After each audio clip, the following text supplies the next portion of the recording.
Okay. Welcome back, everybody. Welcome.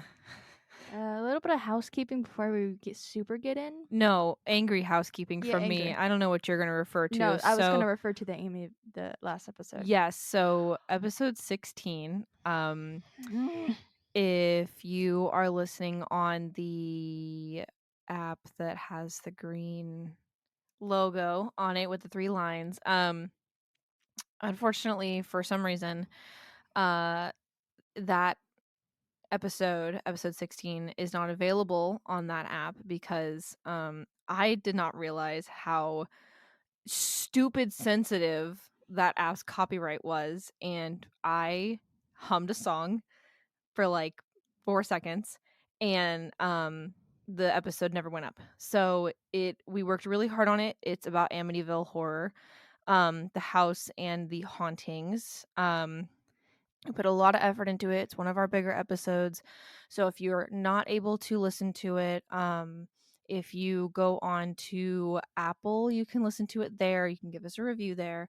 And then I think you can also go directly to Podbean's website, which is where we post from, and you can find it there. That I think is free to use. It's literally up Everywhere everywhere else. except that app. Hopefully, by the time this goes up, it should be up as well. And then you Yes. can completely disregard this and write us off as crazy people. I want to be as transparent as possible for anyone who's listening to this who is wanting to start a podcast, because we are literally learning as we go.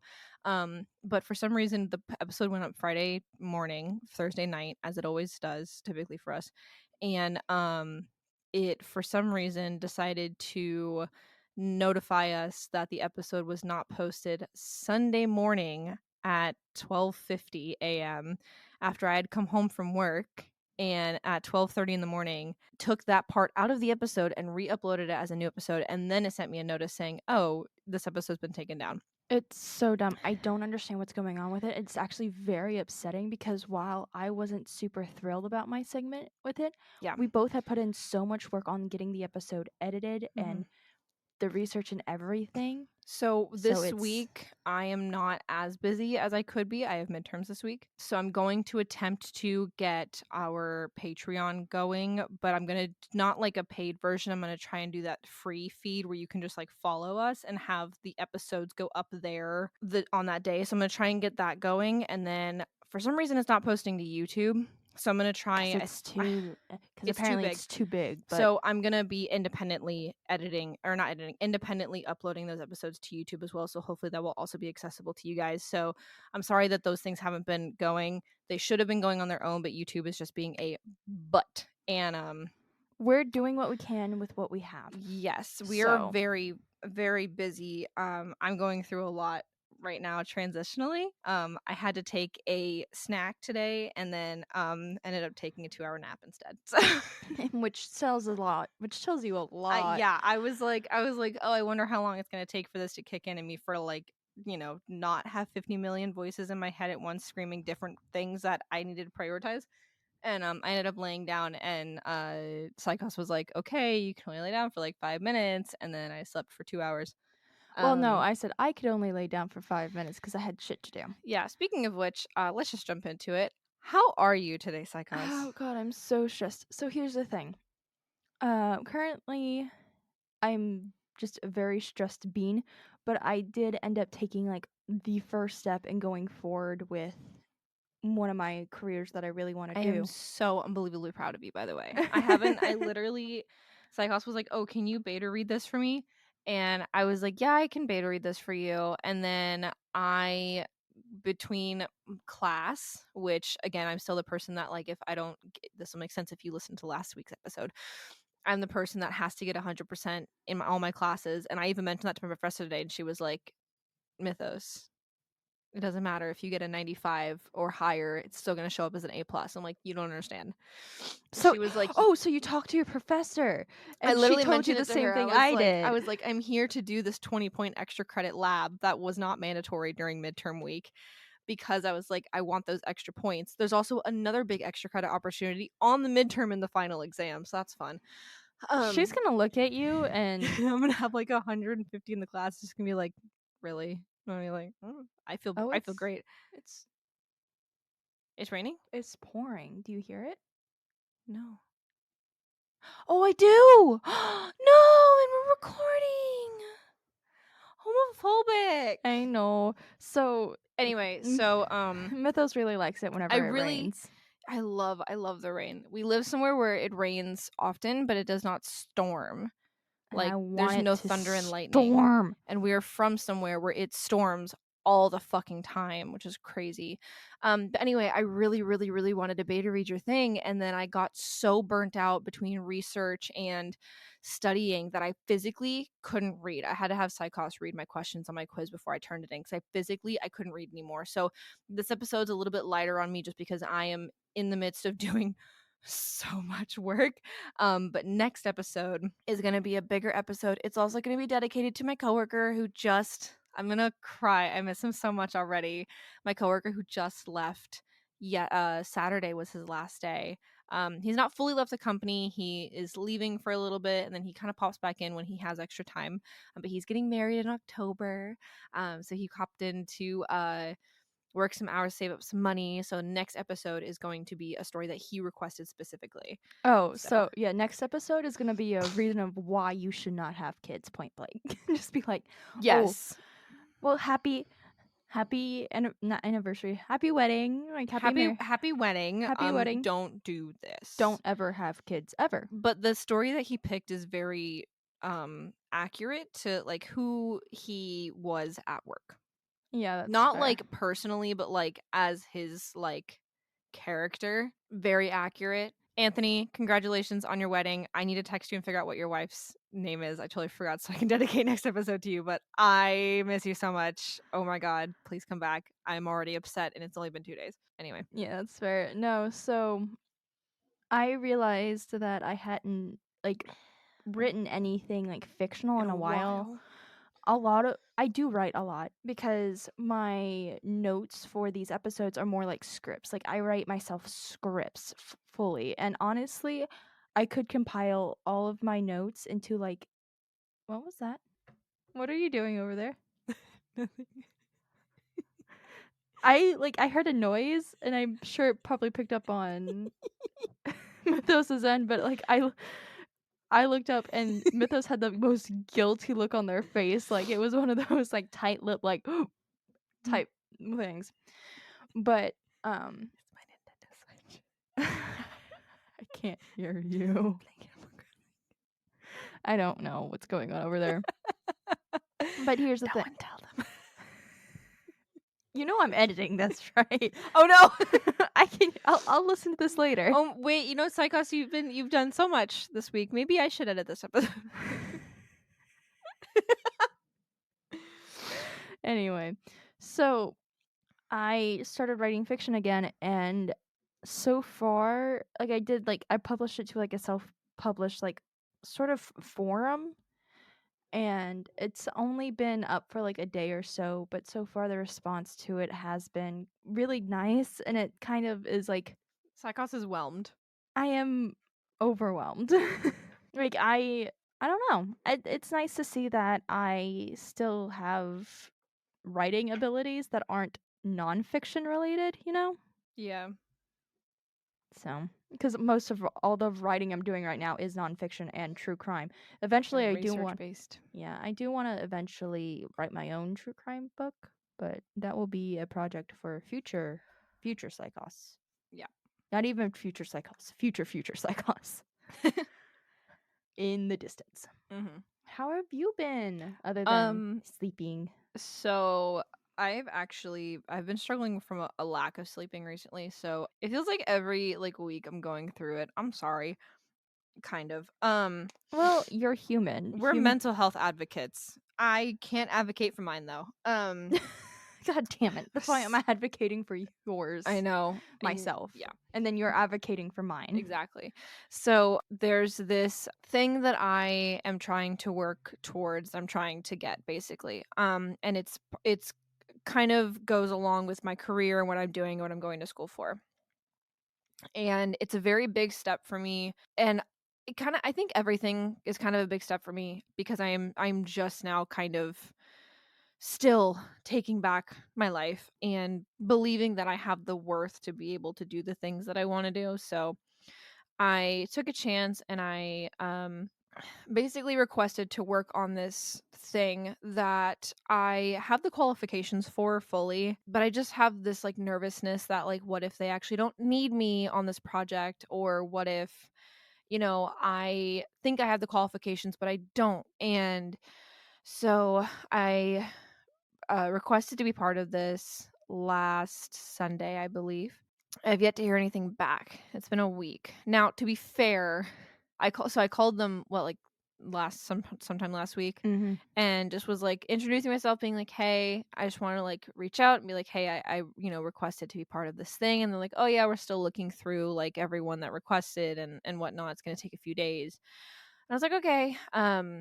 And I had the confidence, like it's someone out there is probably gonna know what I'm talking about, but that feeling that you get when you're just like, I know that this is something that I'm gonna do. Like you get this information, you're just like, this is it. Like I'm 100% certain this is gonna work.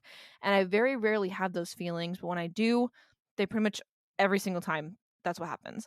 So I had the certainty, I was so confident in everything, and then I had this horrible nightmare. And basically it was like not only did they deny my request to join, but they actually critiqued and nitpicked my request, like grammatically. And it was such a blow to like me as a person. It really Um, was. and I like the next day, like you probably noticed, like my mood immediately changed. I have yet to recover that confidence that I had. And I think it'll make sense for people who are very similar to me, where it's like I have a very high standard for myself and I expect myself to be like the absolute like perfect version I can be. I'm a Leo. Yeah, that tracks. I was also born in the year of the tiger. Um Mm. so I'm the head of two different zodiac households. So I command a lot of respect for myself. Like I hold myself to a very high standard. So ever since then I have not had the confidence, and every single time that I, talk to someone about it or I mention it, everyone's like, "Oh my god, that makes sense. Like that totally works for you." And we've looked into it, and every time that we've like kind of done any kind of spirituality stuff to be like, is this going to work? Everything comes back good. I just have crippling anxiety. And that's been, I think I've had 3 dreams about it in the last week. The first one was absolutely horrible, tanked me completely. And the other 2 were like good in a, like, not crazy good, like, not like a, you're going to get the job kind of a dream, but just like a hey, this is okay to like want. Yeah, you're slowly getting back what you had before, I Yeah. think. I think you're slowly I rebuilding that. I'm getting there. It is really hard, but yeah, so that's been a lot of my time. And then I've missed 2 questions now over the course of 4 weeks in my classes. And I'm taking it very personally. To which my teacher was like, "Don't." Um, I think I your think I actually had professor the and highest class, or have I think I actually have the highest grade in the class right now. you probably do. I think your professor and I are probably gonna take turns throttling you. Probably. But so that's kind of where I am. I've just been struggling to like get myself in the shower, get up, get dressed, get to work. I've been so burnt out on reading. I just got a lot going on. And then like I feel bad because I haven't kept up with like the household chores, like taking the recycling out and stuff, because I've been at work like nonstop, but then also somehow not working enough. So I'm in a very weird position with everything right now. So I am here. I am happy to be here. But I am here and that's all I am right now. Honestly, that's all anybody can expect from you is just to be here. And Yeah. if anybody expects anything else from you, I'm gonna fight. I'm gonna fight. But I'm gonna fight. I've just been having issues like sleeping and stuff like that. And research has been really hard for me. And pretty much if I'm not researching, I told this to my coworker Crowley the other day, but I was like, if I'm not researching, or hi Crowley, by the way, if I'm not researching or Hi. doing schoolwork, I'm sleeping. Or work. If I'm not working, doing research, or doing schoolwork, I'm sleeping. I eat at work actively while working. And if I'm not, like, that's when I eat. So I literally, if I'm not eating, working, or something like that, I'm asleep. Like there's no in between. Mm. So And then, you know, episode 16 getting throttled on that one app, just it was like a gut punch to us. And we've requested an appeal and we haven't heard anything back yet. I requested the appeal Sunday night when I got the email, and it's Monday now and we have not heard anything back, which is whatever. They probably didn't even start looking at it until today. Everything will be okay. Everything will be okay. It may not be okay now, it might not be okay later, but uh, everybody has days where shit hits the fan, and they'll constantly have days where it's continuously hitting the fan. And unfortunately, that is just the way of life for people with depression and anxiety. You kind of have to find the small moments in between here and there to like really hold on to, just to like make it through. Like for instance, for me, those moments are at night when I get to cuddle the shit out of Mythos.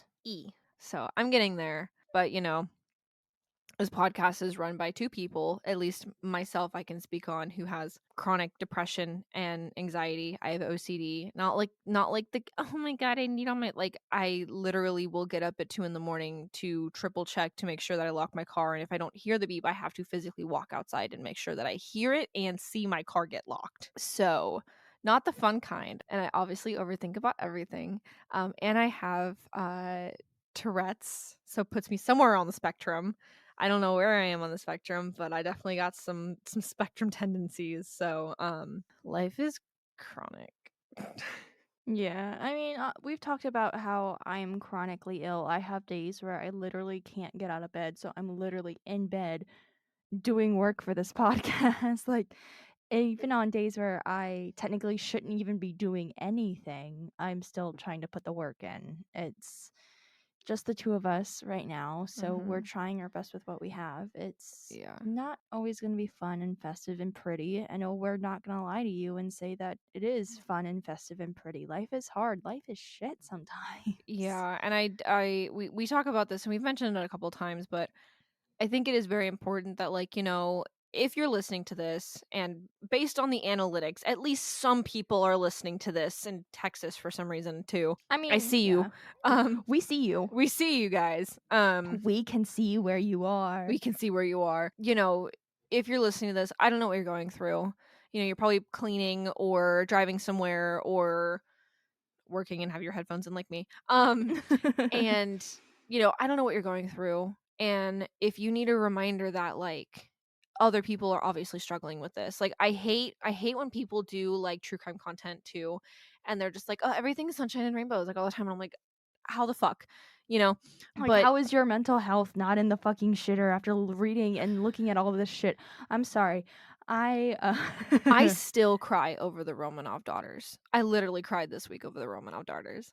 I am currently doing research on a case that's not going to come out for a couple weeks. For me, it's for me. But Oh not no, it's that not one. that one. It's not that one. Never mind. But it literally triggered me. Like it literally, like I when I say triggered, I don't mean like, oh, I'm so upset. Like Like actually like PTSD trauma. trauma Yeah. triggered me. And I honestly didn't want to do it. I was too uncomfortable, but then I realized we live in a society where shit like this happens all the time. Maybe not to this extreme of a degree in that case that I'll talk about. And once we get to that episode, I'll go. Actually, no, I lied. Next episode, I'll give a blanket trigger warning for that episode after, so that way you can decide whether or not at that point in time you want to And we'll listen probably to it. do one at the beginning of the episode as well. Absolutely too, because it is going to be rough and it is going to be very difficult to listen to. My cases from today till then, probably even further up until I hit the lighthearted like mini dives that I have planned in like a few weeks, they're all pretty heavy, and I did not intend that to happen. But Yeah. So I'll be doing some lighter stuff to kind of balance it out a little bit. But I will be doing a heavier story. I think next month is when I'm doing Dyatlov Pass. yeah, I realized that we don't have everybody kind of has this like luxury of picking and choosing what cases they can do and what they want to do. You can talk about what you want all day long, but unfortunately, if you don't talk about the shit that makes you uncomfortable or makes other people uncomfortable, you're leaving out an entire demographic of people whose life who lived that, and then you get to decide, as a content creator or as somebody who's putting out this true crime content that "Oh, you're I just don't wanna like, do this because it makes me uncomfortable." It's like, yeah, yeah, well, unfortunately, the people that it happened to couldn't opt out of not dealing with it, so, and don't, and yeah, unfortunately, there's gonna be a lot of cases that we're gonna talk about that aren't covered by media or don't have a lot of attention, and it sucks, because, like, we could sit here and talk about the really big stories that everyone's talked about because it gets you traction and whatever, but the whole point is to talk about things that people don't know about, or at least aren't too commonly talked about, which is probably because there's not a lot of information, but not a lot of information doesn't, excuse the fact that people died, you know? yeah. And I am going to be discussing these next few cases are going to actually be pretty popular, but for all of the wrong reasons. Yeah. A lot of them have some controversy involved in one way or the other, and I will be weighing in heavily with my own personal opinion. I will let you know when my own opinion is about to come like shine through, but like I don't plan on shying away from this stuff. Mhm. And while we do make jokes and stuff, it is never going to be about the case itself, which Mm. is why we kind of try to plan to get the really heavy and dark stuff out of the way in the very beginning of the episode so that way at the end of the episode we have that time to debrief and laugh and talk. Yeah. Just kinda to yeah. Speaking of laughing and debriefing, so now that I have officially uncrispied my Bible, once summer is over, because I'm pretty sure that's normal for college students to take summer off, right? Yeah. Okay. I've always taken summer classes, so I'm not used to having summers off. I will be doing a little series on Patreon exclusively, just talking about the different books of the Bible with no context. So if you want to hear that shit show where I make an ass of myself before I get the B plot or what the fuck's going on in the Bible, it's gonna be on our Patreon.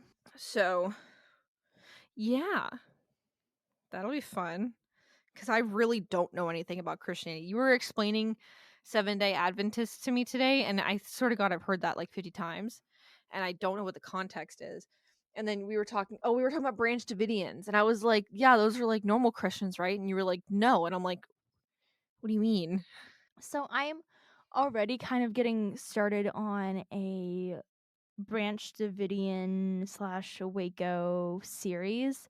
However, Do you imagine the shock that I found? That I imagine the shock that I had walking into a Target discovering that the Waco people were Branch Davidians. That was traumatizing. so yeah, and I'm just dropping like little hints here, like little like tidbits of information as I learn them because, like I mentioned before, my main cult of interest, I suppose, would be the best way to put that, is Is the Jonestown. is People's Temple. Yeah. Now I do have fascinations with all cults because I love looking at how they work and stuff, but dropping little hints every now and then is my favorite way to keep Mythos on their toes. Yeah. Sorry, everyone. We did a lot of ranting. We were very upset about this whole God, I really hope that that episode comes. 16 thing. We put in an appeal for it. We're just waiting for it to go up. I check every freaking day. Fingers crossed. Are we Maybe one day. ready to get into my case or Yes, we are ready to get into your case. okay. So, I have a question for you. Oh no, you haven't asked me that in a while. Wow, throwback. What would you do if there was a child right in front of you? No. That one Kick it. Alyssa Milano. Kick it. No. What Hit would it you with your car. No, what would you do if Mhm. a doctor looked at you and told you that we cannot do something because if we did that thing that both of us wanted more than anything, and if we did that, it would mean I would be lost in a state of psychosis, essentially. I wouldn't do it. Or I'd find another way that wouldn't put you in that state. But if there's no way, then I just wouldn't do it. It's not worth it. Hmm. I don't think there's anything in this world that I would want more than you to be exactly how you are. Alrighty, so today I am talking about the tragic case of Andrea Yates and her 5 children. Is it not Andrea Yates? Andrea. I've heard it pronounced both ways. Andrea Yates was born Andrea Pia Kennedy to her parents, Yuda, I think it's either Yuda or Judah, Karen Kohler, and Andrew Emmett Kennedy on July 3rd, 1964. She was the youngest of 5 children and was born and raised in Houston, Texas, along with her 4 older siblings, Andrea being the youngest. Despite being raised Catholic, she wasn't actually particularly religious until her early to mid-20s. Now, Yuda or Judah, I wasn't sure which one, was actually a German immigrant, Mm. while Andrew was the son of Irish immigrants. Judah was a stay-at-home mom, while Andrew worked as an auto shop employee. Now, growing up, Andrea was actually extremely shy and was a known people pleaser. She attended Milby High School, where she was a member of the National Honor Society as well as the captain of the swim team. So she was incredibly intelligent and hardworking, eventually becoming valedictorian of her class in 1982. Mm-hmm. So she's very hardworking. However, when she was 17 years old, she confided in a friend that she was experiencing suicidal thoughts and suffered from bulimia, though there is no evidence that she ever acted on these suicidal ideations or thoughts at this time. Okay. So she has a history of this, unfortunately. But I mean, with as much as she was doing, she was probably putting a lot of pressure on herself, which Can relate. sounds really familiar. Anyway. Andrea then proceeded to attend the University of Houston, completing a 2-year nursing program before attending the University of Texas School of Nursing. She went on to graduate from this in 1986. So, right after graduating from the nursing program, she began to work at the University of Texas MD Anderson Cancer Center as a registered nurse. She would work here from 1986 to 1994. And in 1994, she would quit to become a full-time stay-at-home mom. Okay. Yeah, so that's why she left Yeah. that job. Andrea, during this time, would also have her first boyfriend at 23. This relation, Oh. yeah, at this time, this relationship would end up falling apart due to Andrea refusing to have sex before marriage, something that had been a point of contention for nearly the entire relationship. Honestly, good for you on standing your boundaries. I know that's typically like a religious thing. People don't want to have sex until marriage, but Yeah. it's your boundaries or your boundaries, home slice. And if someone tries to push your boundaries, push them off a cliff. That's a joke. Yeah. Unless. No. and But after this relationship ended, she kind of focused on herself. Good for her. Now, in 1989, Andrea was doing very well for herself, living in her own apartment, working at this nice job at the cancer center. And as a former member of the swim team, she often went to the pool at her apartment complex and swam as like a means of exercise. Oh, I love a good swimming pool. Mm-hmm. During one of these swim sessions, Andrea would meet Rusty Yates. Both were 25 at the time. Okay. Now, initially, Rusty would try to strike up a conversation, but it would fall so fucking flat because he thought that she was beautiful because she was just floating there in the water. And, like, he fumbled.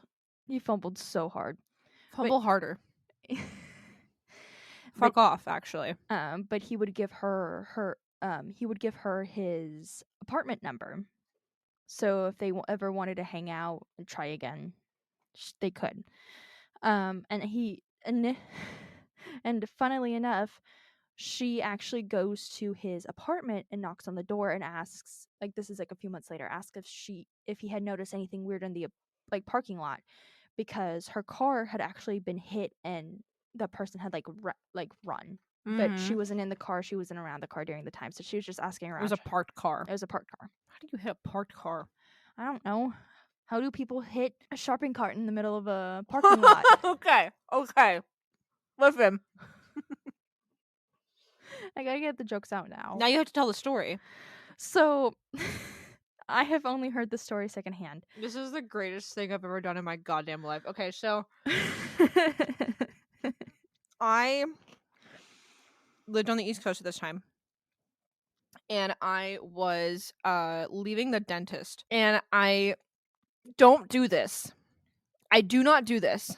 But parking lot was completely empty, right? Nothing in sight. Not even a mouse. Right? And I was like, "You know what? So the parking lot was really confusing because there was, like, 2 entrances, but they were impossible to find. Because the way that the curb worked is you couldn't see where the entrance to get out or the exit to get out onto the main road was from any point in the parking lot unless we were right up fucking on it. So I realized that I was too far right in the parking lot and I needed to get farther left to, like, go over there.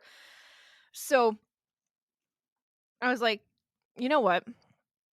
I'm just gonna instead of going all the way to the end of the parking lot, turning left, going all the way just to have to, like, circle back around and then into a little area to get onto the main road."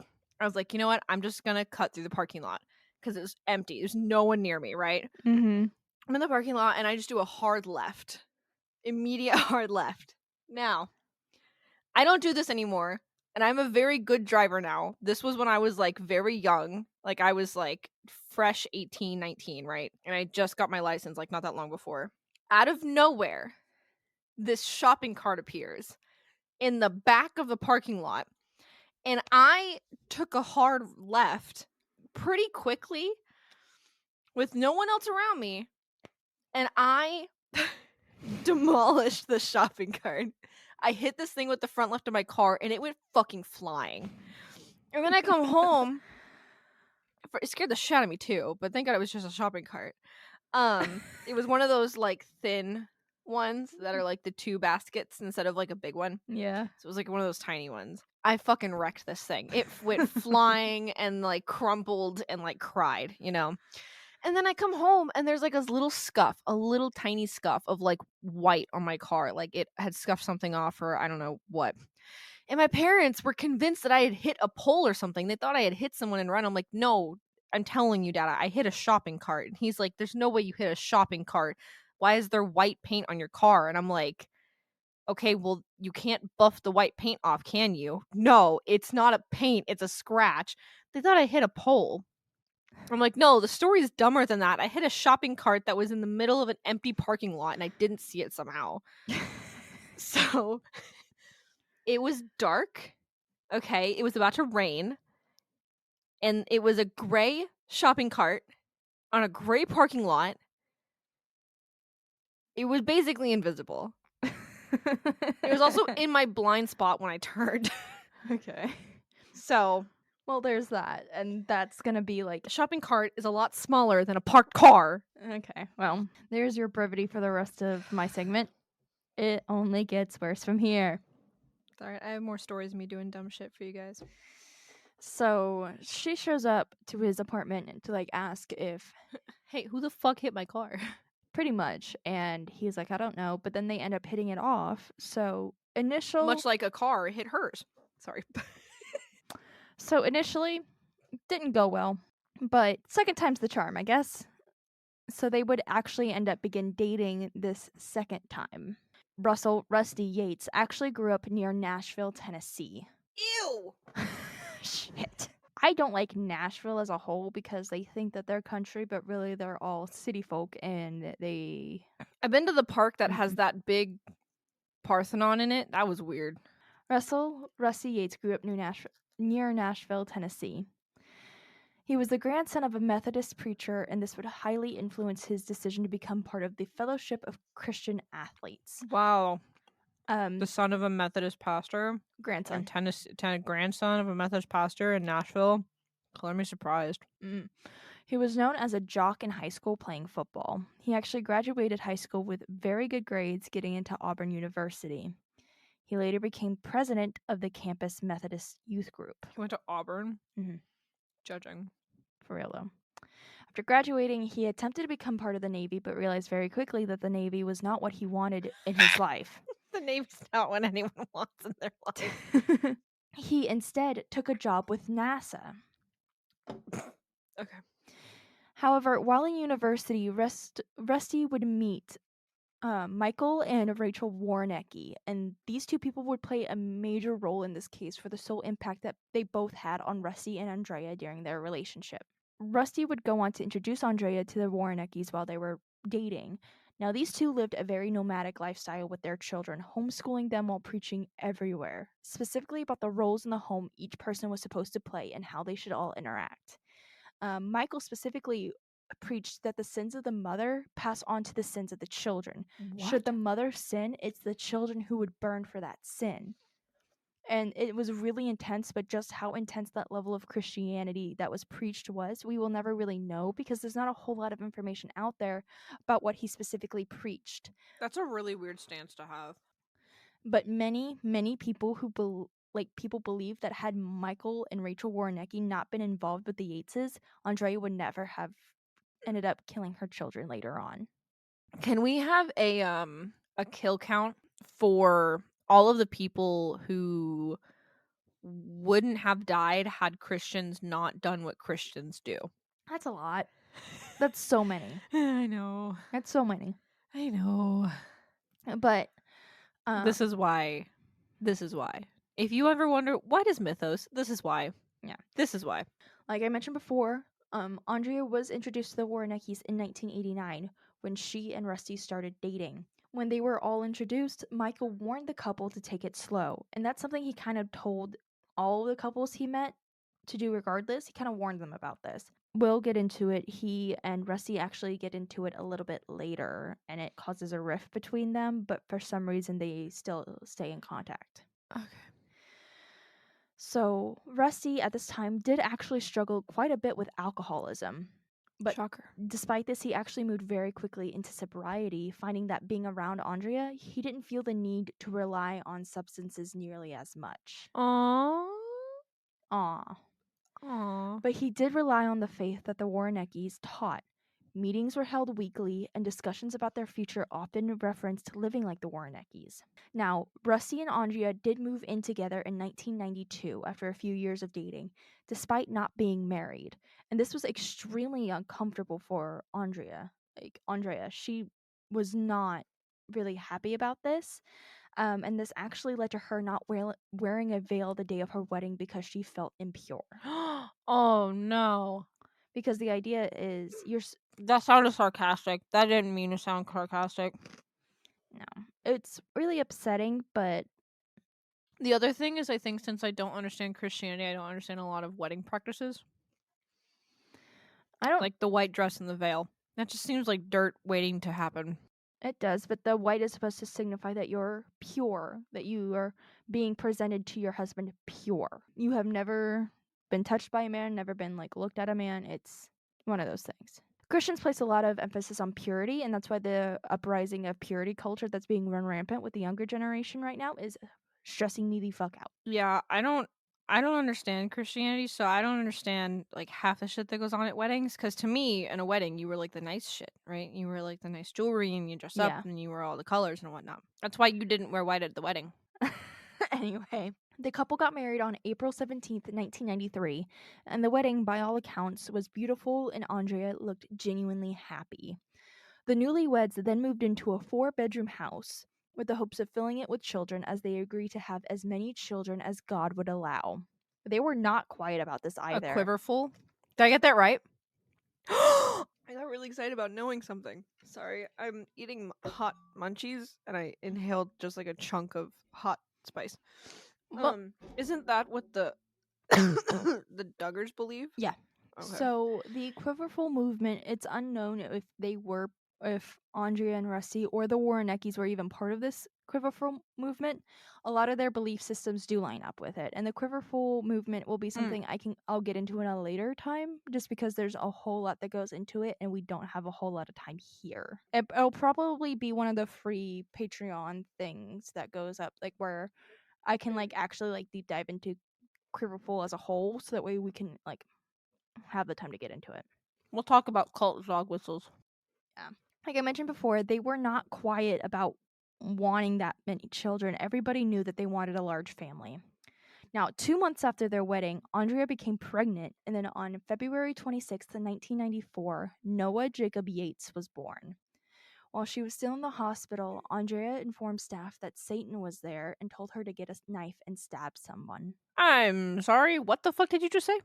Repeat that.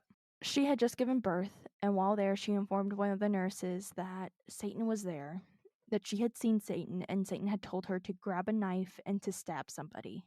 Nothing was done about this. That's not good. No, it's not. This is the first instance that we see So of she's got some kind of mental disease going on. the mental issues, yes. Nothing was done about this, and this is the first instance we see of her showing these signs and nothing being done about it. Amazing.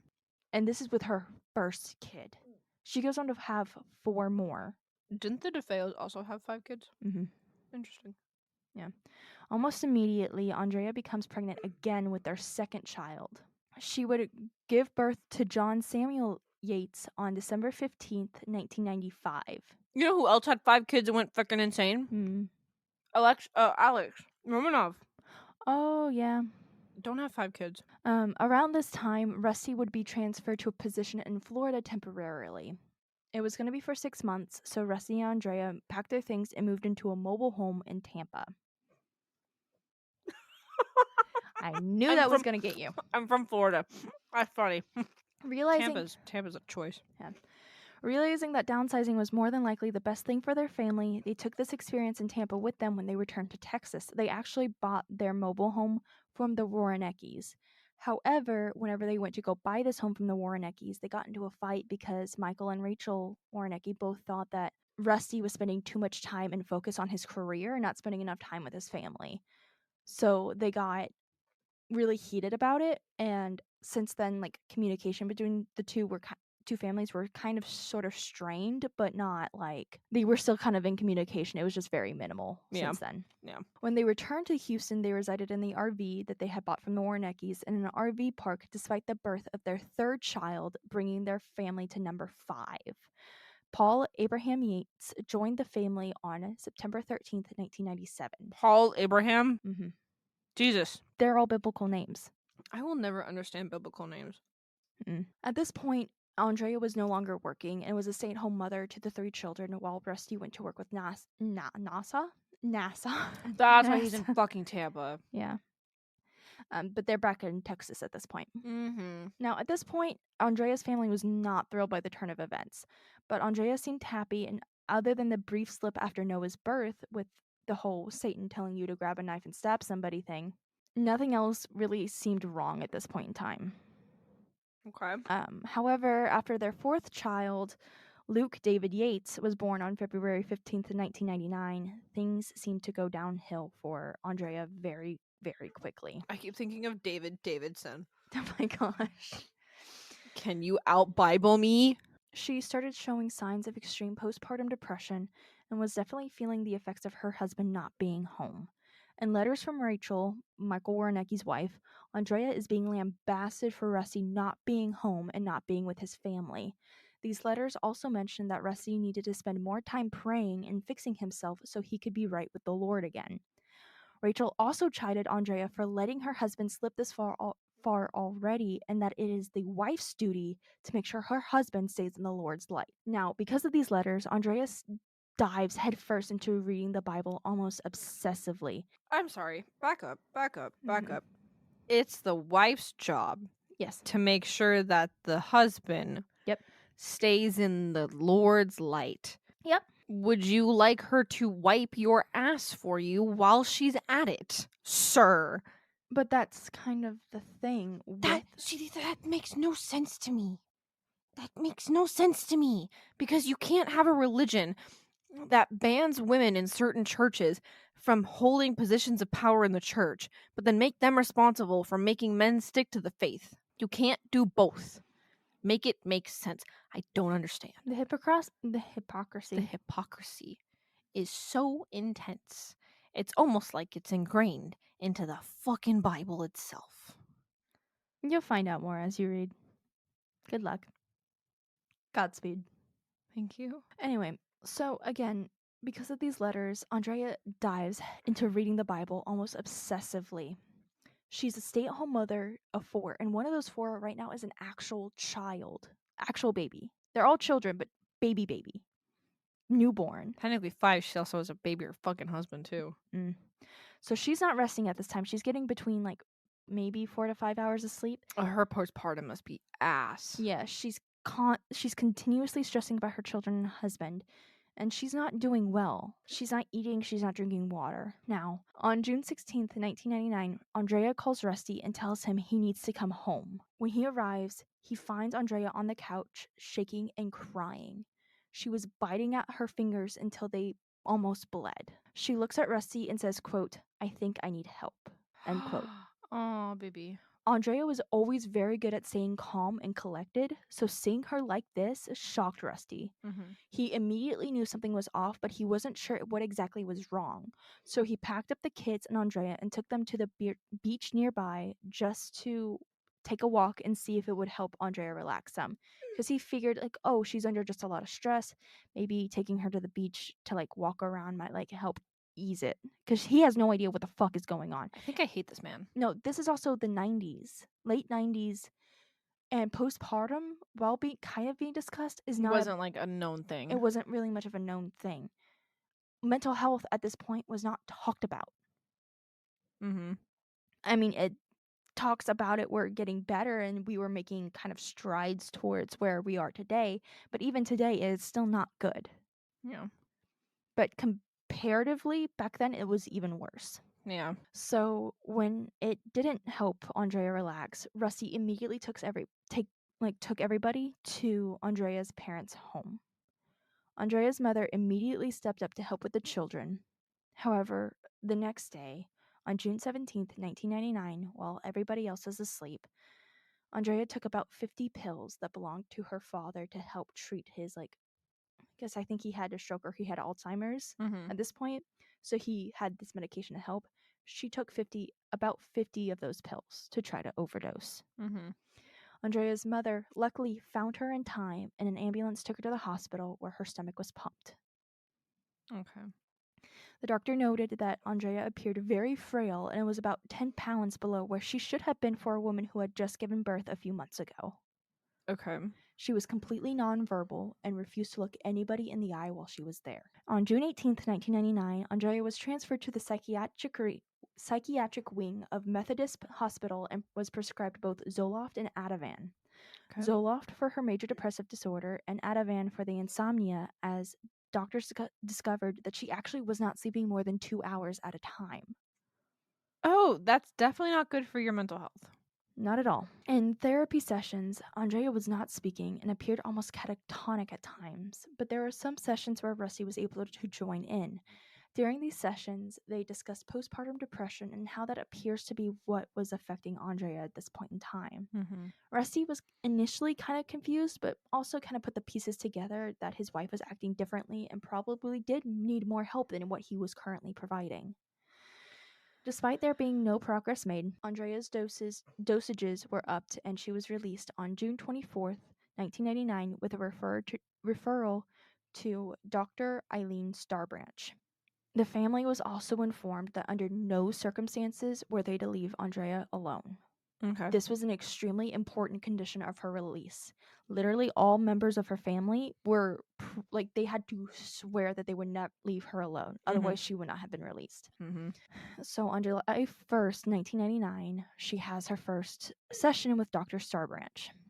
Now, these sessions don't appear to be working Yeah. because on July 20th, 1999, Rusty finds Andrea in their bathroom with a knife to her throat, begging Rusty to let her die. Oh, baby. Rusty successfully gets the knife away from Andrea and no one is hurt, but she's re-hospitalized the next day. And no one's taking this seriously at all?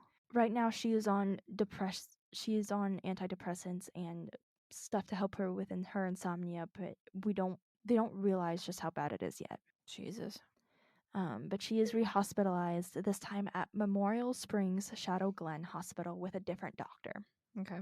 Now, Dr. Starbranch is her psychiatrist for most of this, but just a different hospital doctor. Once there, doctors discover that Andrea has deep scratches all across her body from her arms to her face. There were chunks of her hair missing. And despite initially being nonverbal, Andrea would later confess that she was searching for the mark of the beast on herself. She was Oh. terrified that unless she killed herself, she would end up hurting or killing somebody else. Jeez. This poor woman. During her stay, she also revealed that she was homeschooling her children to keep them away from the devil's influence.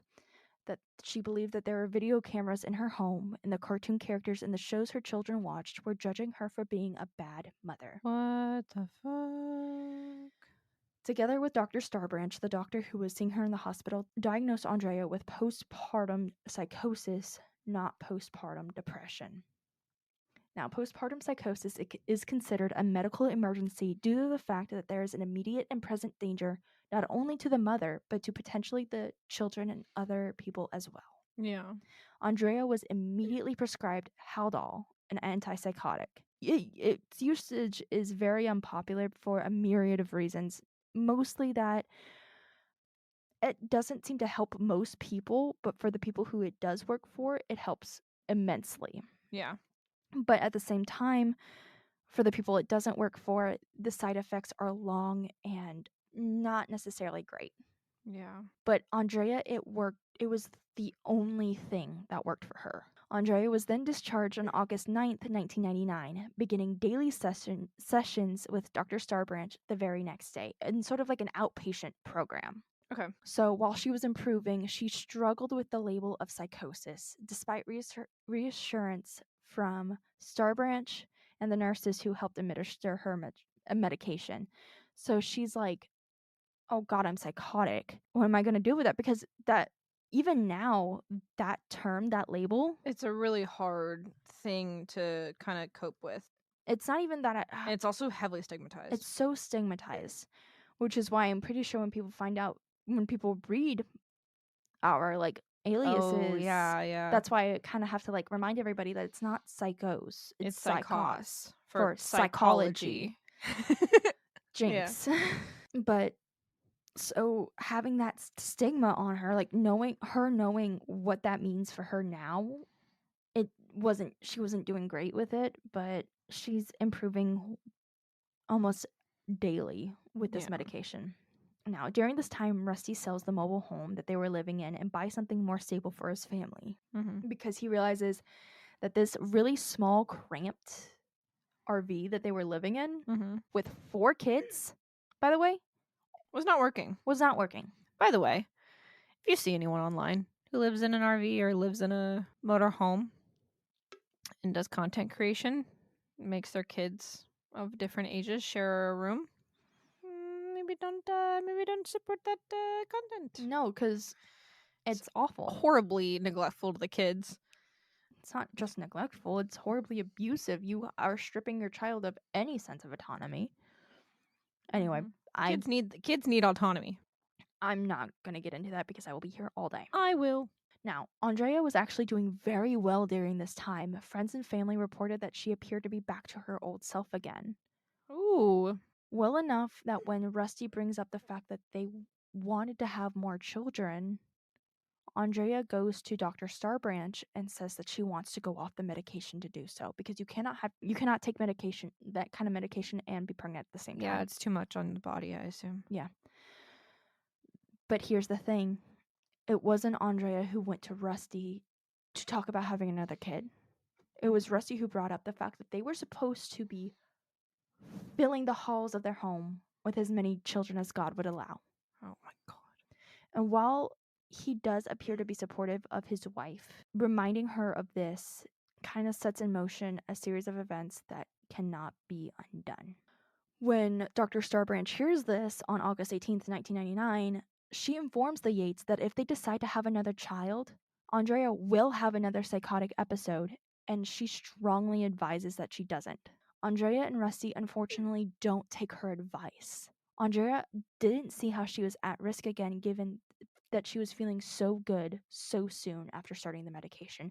And that is a huge thing that happens a lot with patients who start on any new medications where the problems or how they're feeling immediately gets better.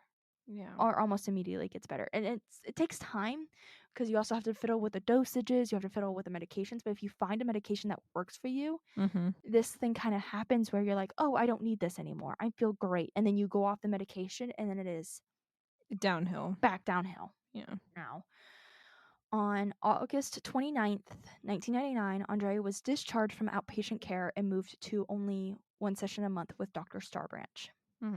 Now, during these next few months, Andrea appears to be doing very well, more hands-on with the kids, and she's even going out with friends again. Okay, So that's she's good. getting her life back together. That's good.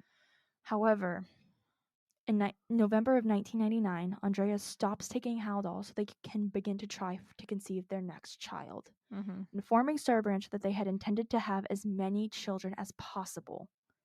Dr. Starbranch again advises against this, warning them that a psychotic episode was almost guaranteed should they have another child. And no one cares. Dr. Starbranch is doing everything she can to pump the brakes on this. Yeah. But unfortunately, she's a grown woman. Mhm. You can't tell her no. Yeah. In January of 2000, Andrea saw Dr. Starbranch for the last time. She was pregnant 3 months later. Despite the warnings, everyone noticed that Andrea was actually doing extremely well with this pregnancy, going all in with the children, doing overall better. Like, she was baking, she was doing arts and crafts with the kids. Like, she was very all in. Yeah. She was very present here. Yeah. On November 30th, 2000, Andrea gives birth to their daughter, Mary Deborah Yates. Despite everybody's fears, Andrea seems to be doing extremely well. That will not last long. But this would all come to an end on March 12th, 2001, when Andrew Kennedy, Andrea's father, would pass due to complications from Alzheimer's. Oh no. And they were extremely close. Yeah, I imagine so. Now, Rusty would later say this was when Andrea would begin to crumble again. Andrea was a nurse. Yeah. And took the passing extremely hard. She felt that she should have helped her father get better, do better. Yeah. Because she was there with him almost constantly. He also noted that she actually did in fact see her father's body before it was taken from the home. Oh no. During the next few days, Andrea relapses. She starts picking at her skin and her scalp until she's bleeding. When Mary cries for anything, all Andrea does is hold her and stare blankly. People have to ask her over and over again, and sometimes it can take 5, 10, 15 minutes for Andrea to even respond or do anything. Yeah. She is not She's doing well. gone. She Yeah. is fucking gone. Now, Rusty calls Dr. Starbranch and basically informs her that Andrea is slipping again, that she's not eating or drinking anything, she's not processing anything that's happening around her, and she's not sleeping any more than an hour at a time. Jesus. Immediately, Dr. Starbranch informs him that she has to be readmitted right away. Yeah. No hesitation. She has to be readmitted. Yeah. So she recommends a hospital that she believes will help her more, because Memorial Springs at this point in time is no longer in operation, and Memorial Springs is where she made her huge comeback. Yeah. So that hospital right now is no longer in operation. So she recommends another one, but it's 45 minutes away. Amazing. And that's a problem for Rusty. Yeah. Because he still has to take care of the children, because he didn't feel comfortable leaving them home alone with Andrea's mother since she had just lost her husband. But he also didn't want to lug 5 children in a car and drive 45 minutes just one way to see their mother. Okay. So instead, he makes the decision to admit her to Devereaux, Texas Treatment Network on March 31st, 2001. Now, Andrea does go, but only after he threatens to tie her down and take her in regardless. So it's not that there's no consent there. Yeah. But at this point in time, he doesn't really have a choice. While there, she does resume taking antipsychotics, but not Haldol. Not the one that's working for her. Yeah. But then here's another issue. Devereaux is an addiction treatment facility. They don't have the capabilities to handle somebody with postpartum anything. So he took her basically to the wrong specialists. Yes. Okay, because he didn't want to drive 45 minutes one direction. Yes. Oh my fucking god, dude. Throw the whole man away. Yeah. Andrea right now isn't eating or sleeping. She's not talking. She's basically forced to start from square one with a new doctor who isn't Dr. Starbranch, who had been there with her almost every step of the way since she had been first diagnosed with postpartum depression. Yeah. And Dr. Starbranch is her main doctor, so she has to start all over again. That's so hard. Gaining the trust of a medical professional is already difficult, but then having to restart with a new one when you are at a worse low than you were the first time, I can't imagine. No, it's very hard. She's not even being bathed or encouraged to bathe at this point by the hospital staff. Oh, so they don't give a shit. No. She's not doing great at all. She's not doing good. She's not doing anything. She's just spiraling more and more. Now, Dr. Mohammed Saeed, her new doctor, actually recommends electric shock therapy for her. Go fuck yourself. You're lying. I am not. Oh my god. Now, Rusty shuts that shit down. Oh, finally he gets a fucking brain cell. Now, despite everybody telling him that Haldol was what worked for Andrea, Dr. Saeed refuses to describe it and instead Prescribe. prescribe. Prescribe. You said describe. I meant prescribe. Yeah. He refuses to prescribe it and instead prescribes this cocktail of drugs that do not work. Wow, I wonder where I've heard that before. What the fuck is going on with doctors?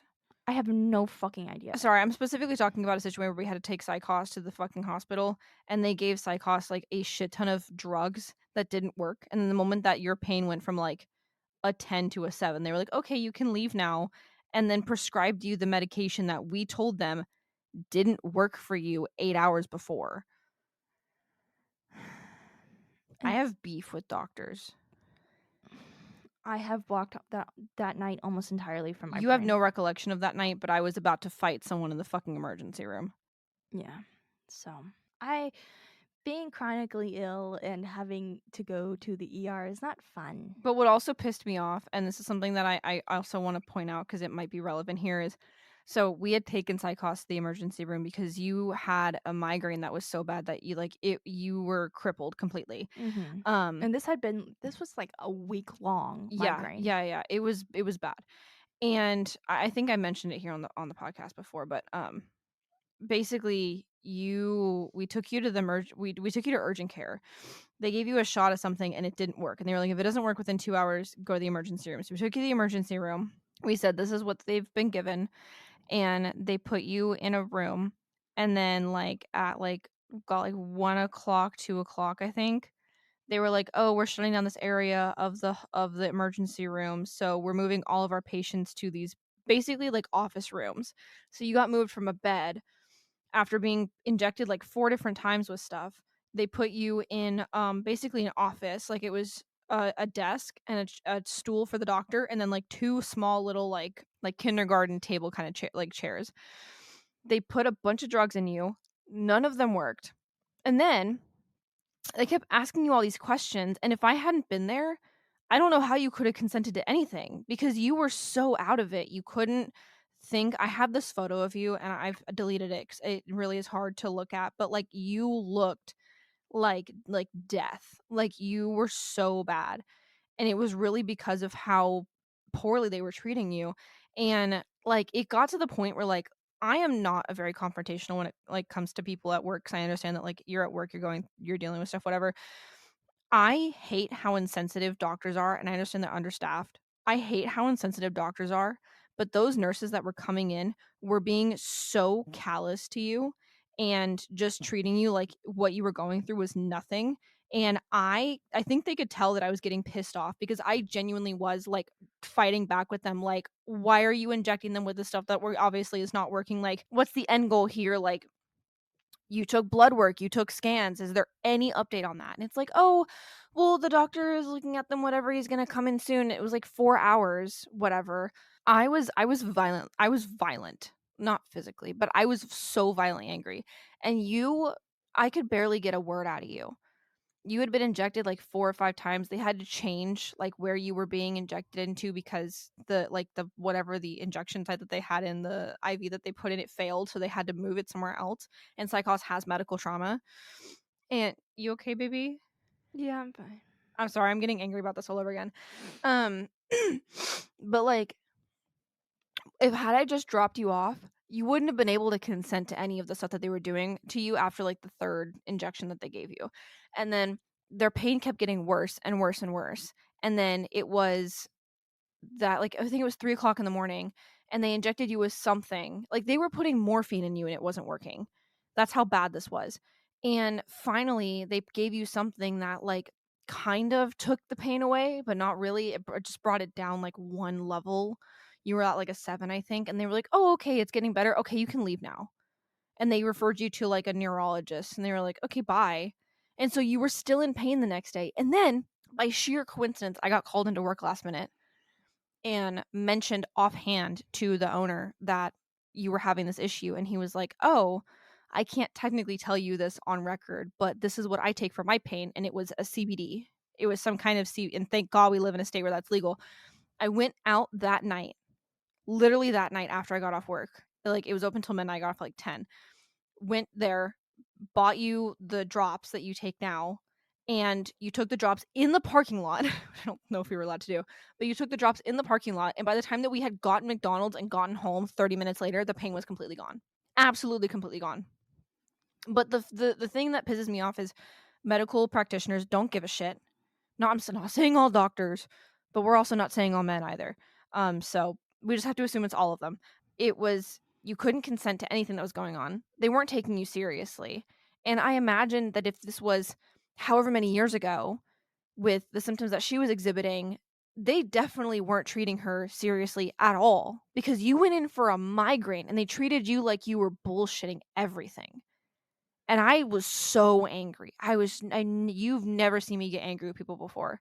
And thank God you don't remember that night cuz I was getting fucking pissed off with that nurse. Anyway, I didn't curse her out or anything. I wasn't being an asshole. I just makes me angry, and then people wonder why people don't go to the doctor and try to advocate for themselves. It's because medical practitioners do not make any environment comfortable for people to talk about it.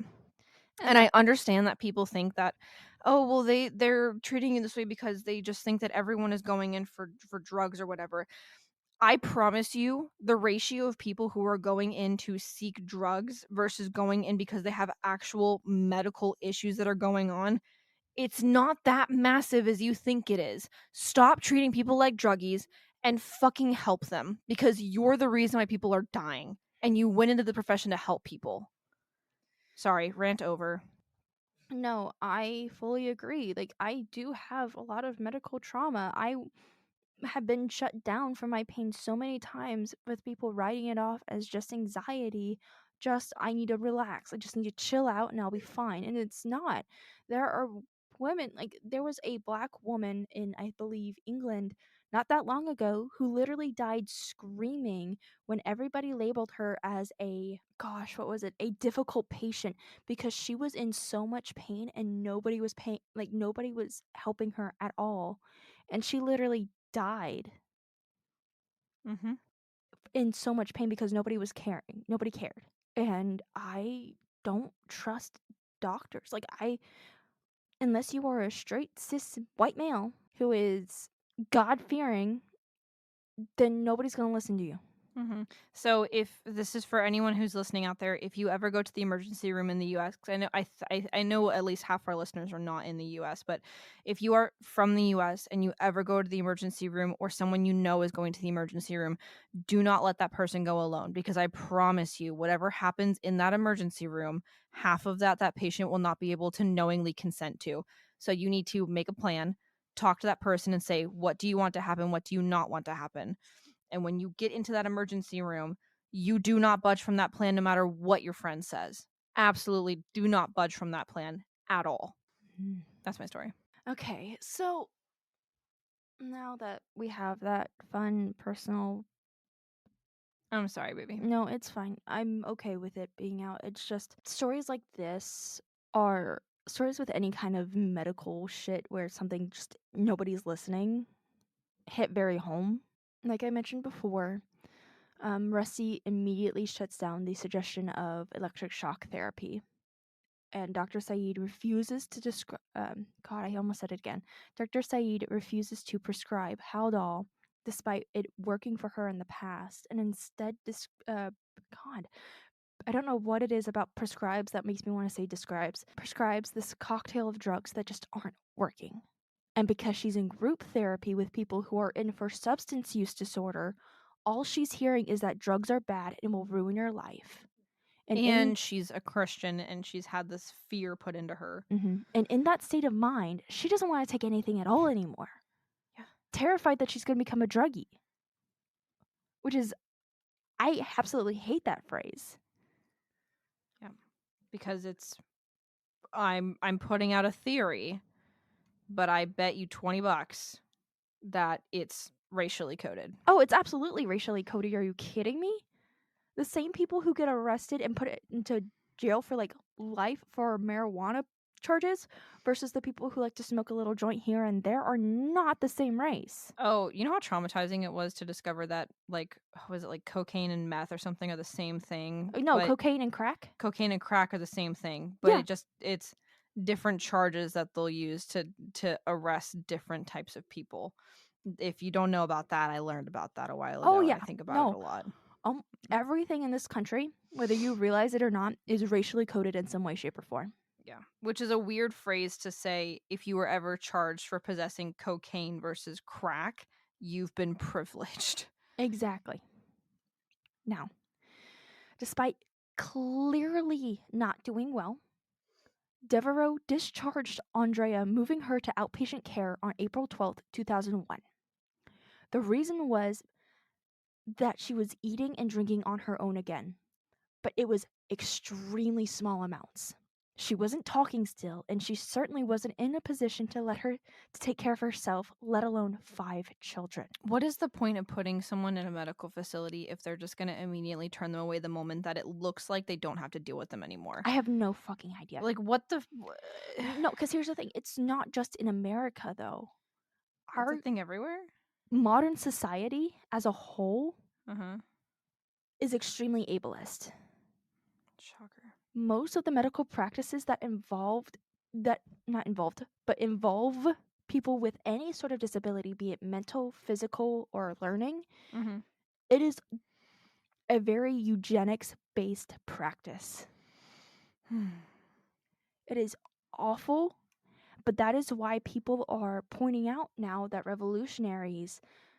certain revolutionaries who are still alive and are supporting one thing or the other, if they aren't willing to mask up right now, still in the middle of a fucking pandemic, because that's still happening, by the way, Mm-hmm. if they're not willing to mask up for that, then it shows that they don't care Yeah. about people who could potentially get sick and die. Yeah. They don't care. So, everything in this country, everything in this world is practically designed to kill people like me and people like you. It's Sucks for them. I am too bitter to die. You're a fucking cockroach. I don't think a nuclear blast could kill you. Probably not. I haven't been to the doctor since I was 18 years old, and I'm still Jesus. kicking. My dad's built like a rock, so am I. It runs in the family. My family is full of boulders. My family is falling apart at the seams in more ways than one. Ugh. Now, Rusty immediately has his mother come over to help take care of the kids while he takes her to the daily sessions. And he's requesting over and over again that she's to be put back on Haldol because it was really the only thing that worked for Andrea. No, this is Rusty requesting this. So Rusty at this point is advocating for his wife. Wow, only took you 50 fucking years. Yeah.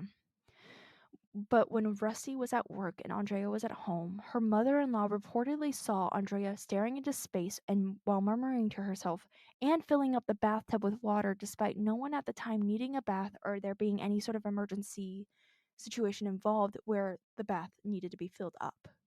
So she fully saw this woman filling up the bathtub and thought, that's fine. Yeah, so this was like around April. Now, Rusty has Andrea readmitted to Devereaux because she's clearly not doing well, but this is on May 4th, 2001. Why he took her back to the facility where nothing is being done at all for her, no idea.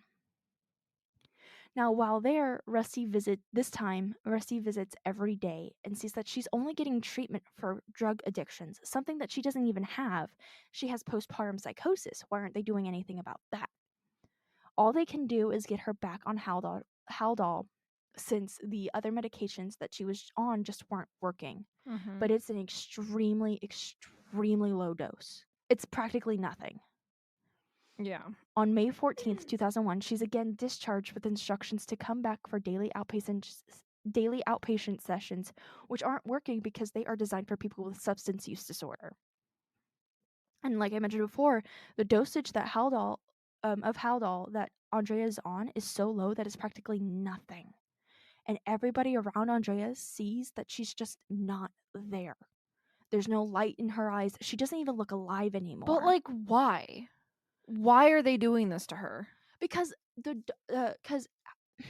there are certain doctors out there who believe that their word is law. I'm not saying all doctors, but I'm saying most doctors.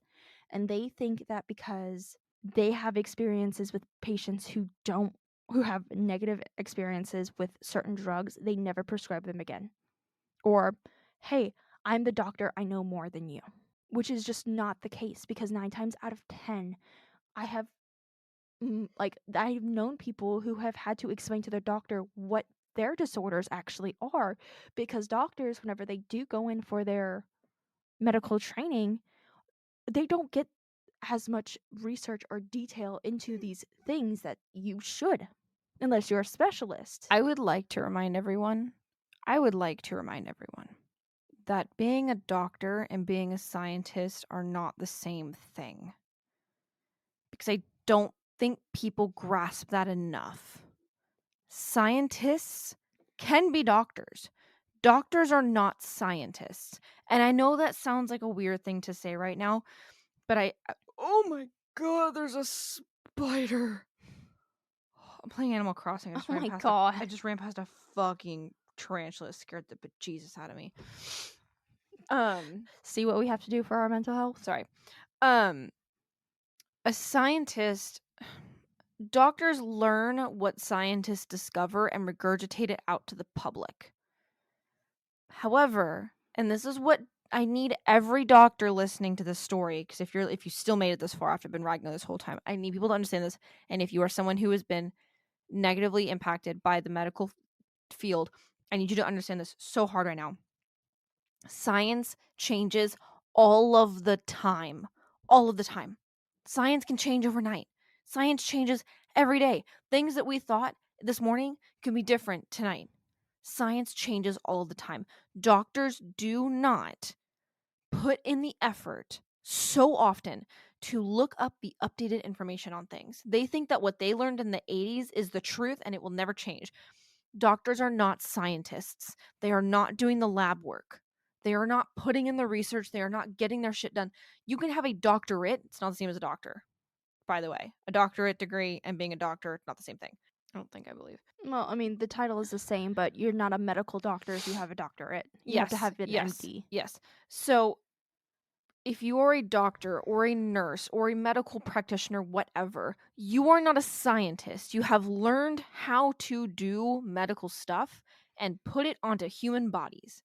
But if you are not actively going out of your way to learn the updated scientific information related to your field and how it impacts the people that you are treating, you are not doing your field a good service. You are actively working against your patients, and that is disrespectful. As a scientist, I hate it. It drives me fucking crazy. Absolutely fucking crazy. So if your doctor says, well, I don't think that's right, well, that's not whatever. Don't, I promise you, if you are disabled, if you are whatever, advocate for yourself.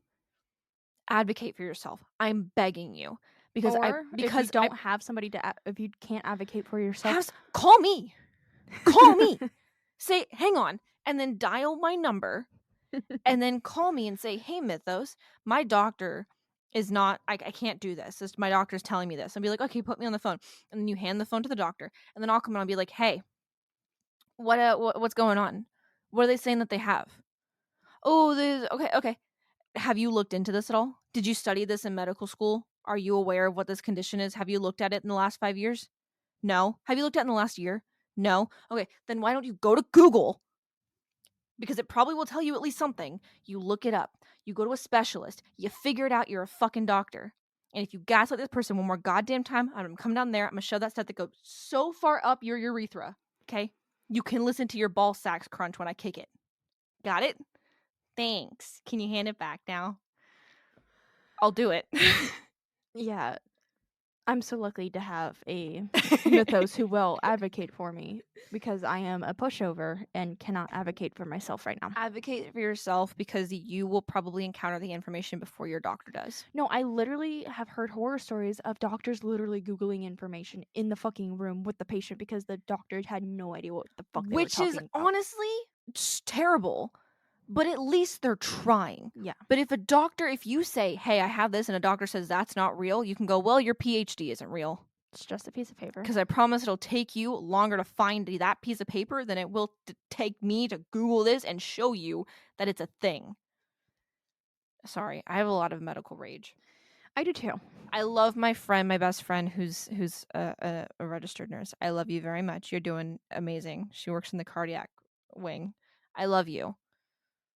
And your boyfriend, if you're listening to this, why haven't you proposed to her? It's been like 4 years. Anyway, we're getting really dark now. So, I'm just gonna get more angry. It's gonna get worse. I have Harvey though. Oh yay, I'm so glad. I have a squishmallow named Harvey. He's a shark. So on June 4th, 2001, Dr. Saeed tells Rusty to start weaning her off Haldol because obviously it's not working. Wean her off what? The smallest dose humanly possible that not even a mouse would feel? Wean her off what, air? Rusty, the dilutant? Rusty agrees. And on June I'm about to rust this man's bones. And on June 7th, 2001, Andrea is completely off of Haldol and is not taking anything to help her mental health anymore. Because whenever you stop taking medication, you have to wait a certain amount of time for it to completely leave your system before they can start you on something else. So Andrea's friends and family are now extremely concerned for her. Even her own children won't go near her at this point because she's not there. And that is terrifying when your own children refuse to even go near you. And those kids loved her, their mother. They really, truly did. And I'm getting angry and I'm about to start crying. It's fine. So on June 18th, 2001, Rusty and Andrea visited Dr. Saeed again, trying to get Andrea help again.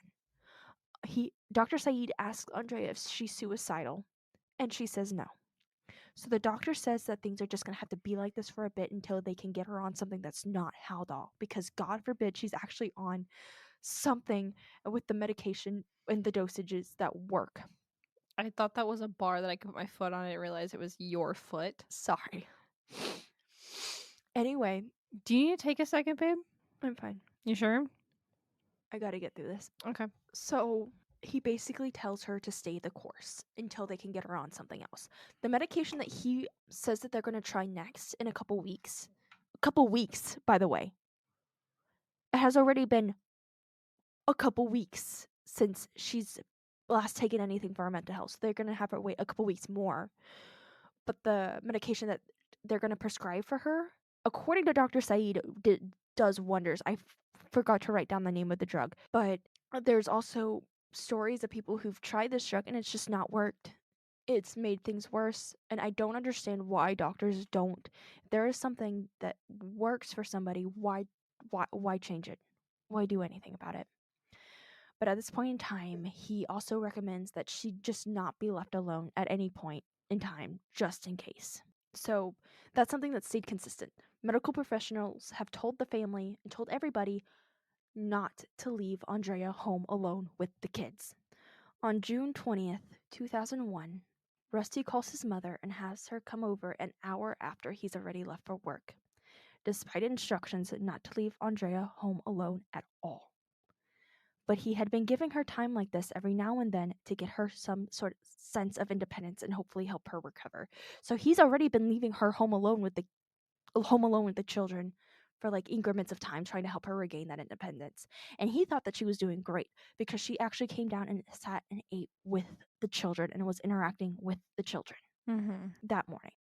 After Rusty leaves for work, Andrea went to the bathroom and filled up the tub. She then locks up the family dog, starting with John, then Paul, then Luke. She drowned her children, guiding them in one by one, and then laying their bodies on her bed. She then took Mary and drowned her, But during this, Noah, her eldest, came in and asked what was wrong with Mary. Oh. When Andrea didn't respond, Noah ran away from his mother, trying to get away and fight back. But Andrea chased him down and dragged him back to the bathroom and drowned him as well, Mhm. leaving his body in the bathtub as she placed Mary's body in the arms of her brother John. Andrea then calls 911, asking over and over for a police officer. When the operator asks if she's ill, Andrea says yes, she is, and then continues to ask for an officer to come to her home. Yeah. Once she has confirmation that an officer is on his way, Andrea calls Rusty and tells him he needs to come home right away. When he Mhm. asks why, she just says it's time and refuses to say anything else. Rusty immediately races home. While on the way home, he calls his mom and asks if she's there yet. His mom hadn't made it to the house yet, and in fact, Rusty beats his mom to the house, Yeah. and she was already supposed to be there at this time. So why was she, sorry, back up, sorry. Why was she alone with the kids? Because Rusty had been giving her alone time with the kids, trying to build up her own sense of independence. Oh. Because Which he shouldn't have been doing. he should not have been doing it. But the doctor that released her said it was okay. Every single medical professional that she has seen, including Dr. Saeed, who was the worst doctor for her, all of them has said that she cannot be home alone. Hmm. Not at all. So he decided to take it into his own hands. Yes. Okay. By the time Rusty gets home, the police are already there. He starts screaming and crying, demanding to know what Andrea did with his children. Mm-hmm. Around this time, local news stations are reporting that there is a situation unfolding with multiple child deaths at this home, so the press is very quick to pick up on this case, and that is partially why this case is so well known, even if it's not for the correct reasons. When Andrea was taken into custody and questioned, it's like she's a robot. There's no emotion, there's no inflection in her voice. It is the saddest thing I have ever seen. Once they realize that she's not doing well mentally, she gets transferred to a psychiatric unit.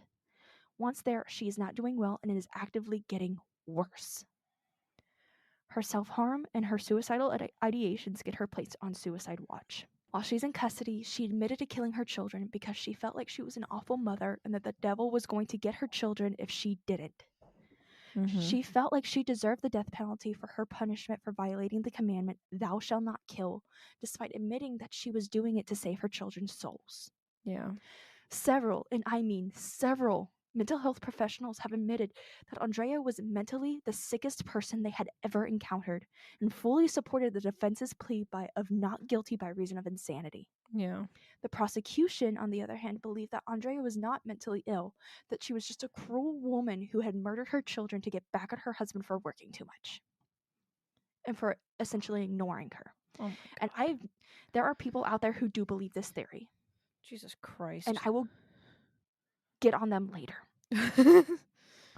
On March 12, 2002, the jury agreed with the prosecution, finding her guilty and sentencing her to life in prison with the possibility of parole after 40 years. Mm-hmm.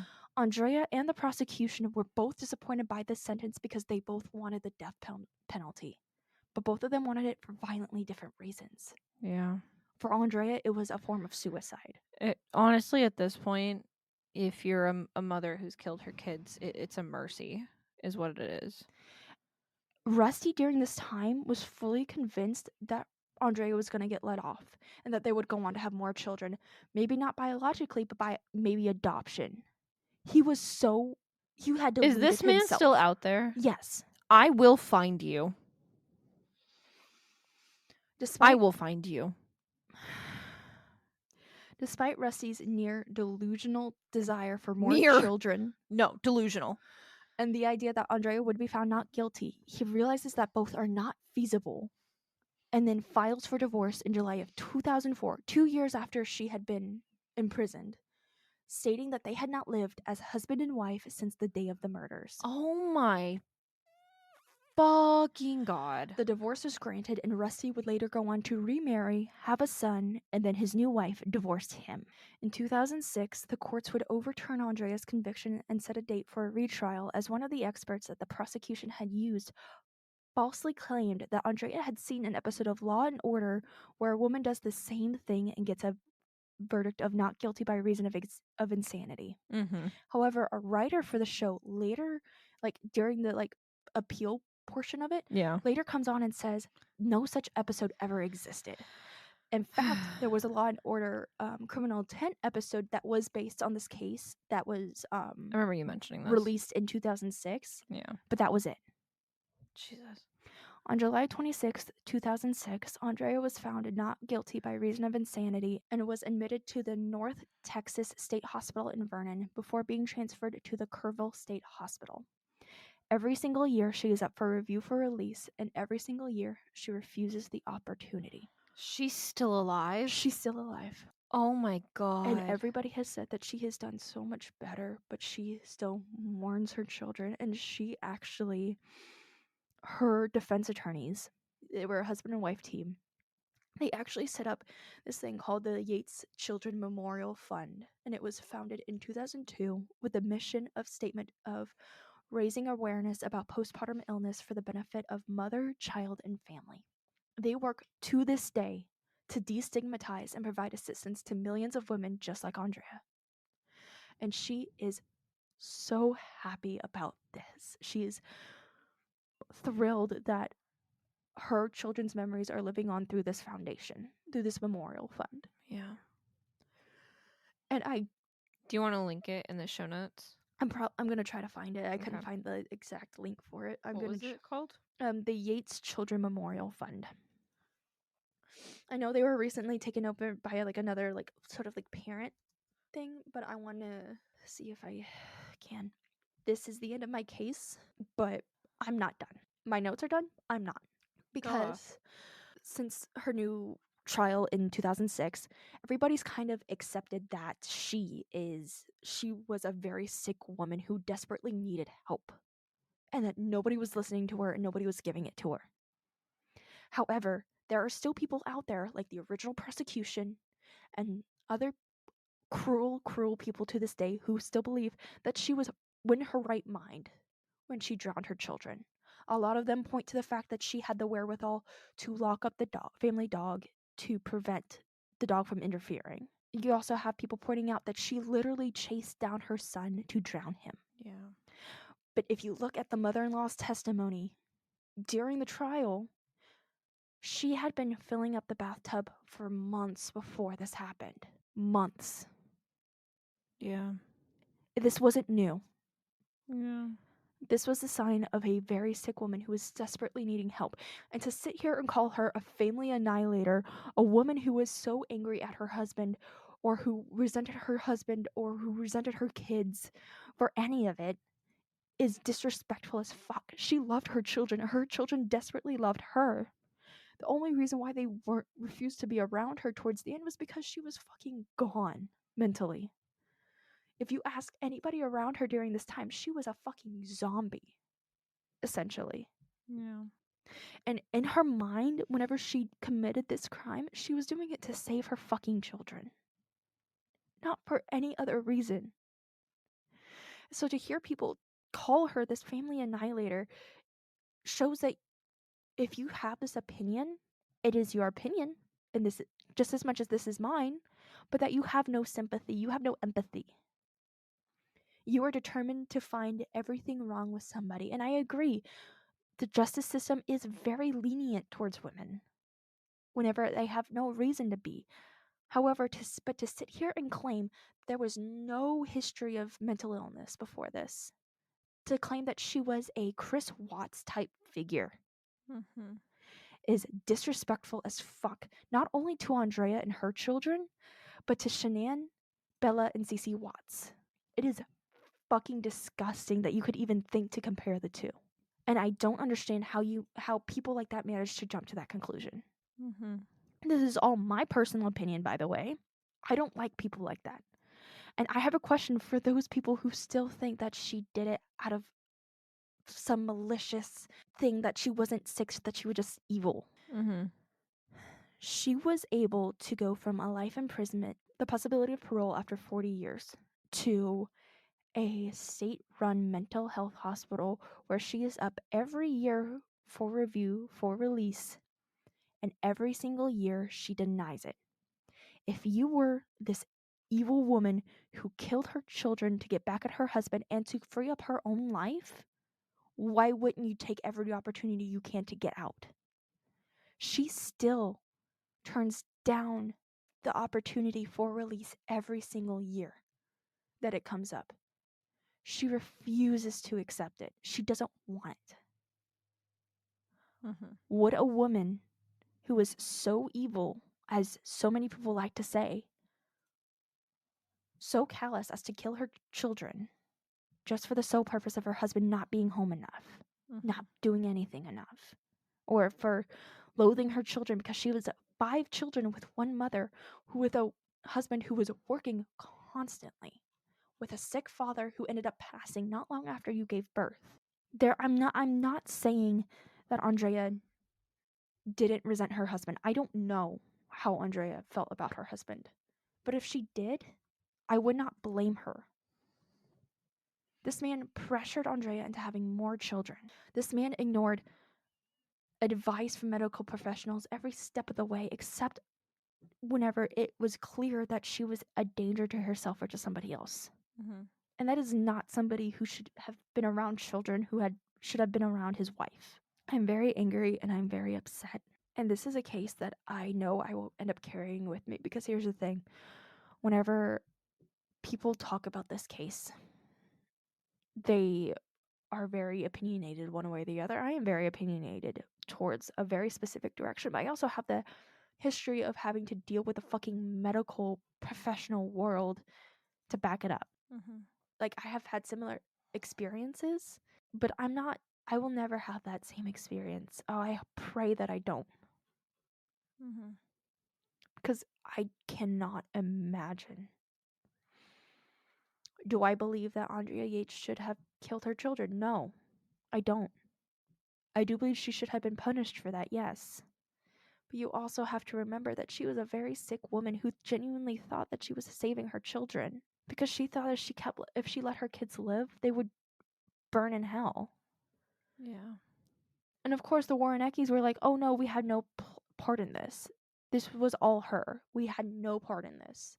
Despite the fact that she was being lambasted daily from daily letters from Rachel Warrenecki herself, showing that Andrea was a bad wife and a bad mother. And had somebody stopped when her eldest had been born and listened to her then, because let's be honest, this didn't come out of nowhere. This didn't come after Luke had been born, her fourth son. This came after her firstborn, when she saw Satan and Satan had told her to grab a knife and to stab somebody. Yeah. It was that early, but nobody did a damn thing for her. Yeah. Listen to your fucking loved ones whenever they say something is wrong. Look for the fucking signs yourself. Don't assume that everybody's okay just because they say they're okay. Because I am of the belief that it never hides. There are always signs, but there's people who are just too caught up with their own shit to pay attention. Humans have become a very selfish species, and I don't like it. As a community, I feel like we need to relearn what the fuck community means. Because had people actually cared about Andrea, and I'm not saying that nobody cared, but had people actually sat down and understood what was going on, had people actually listened to Dr. Starbranch, the one medical professional who actually was trying to help, even as far back as to be like, hey, it's only been a few months of you being on this drug. I know it feels great. You cannot have another kid. Mhm. But Rusty wanted more. And as a husband, as a spouse, He's a shitty one. he should have been the first line of defense for his wife. And he wasn't. And he wasn't. And he decided to try to claim his children as his own the day everything came tumbling down. Where were you? Why'd you abandon your kids and your wife? You know. As far as I know, Andrea and Rusty are still in touch. They still keep in touch. Mm-hmm. Even after he got remarried, had another kid, and got divorced because his new wife divorced him. Good for her. Despite all Honestly. that, they're still in contact. Mm-hmm. I don't know that I would be, but I'm not Andrea. Yeah. The Yates Memorial was taken over by Postpartum Support International, and according to the Charity Navigator, it has a score of 90%. It's a 4-star charity, as a score of 88 in 2022. There is a page that talks about them taking over the foundation. You can also donate or help by purchasing. They have materials that you can do. They have, it looks like a merch store where I'm assuming the proceeds go to the charity itself. The helpline for the PSI is 1-800-944-4773. And when you call, you can press 1 for Spanish or 2 for English, or you can text for Spanish 971-203-7773. For English, it is 800-944-4773. You can text help to either of those numbers.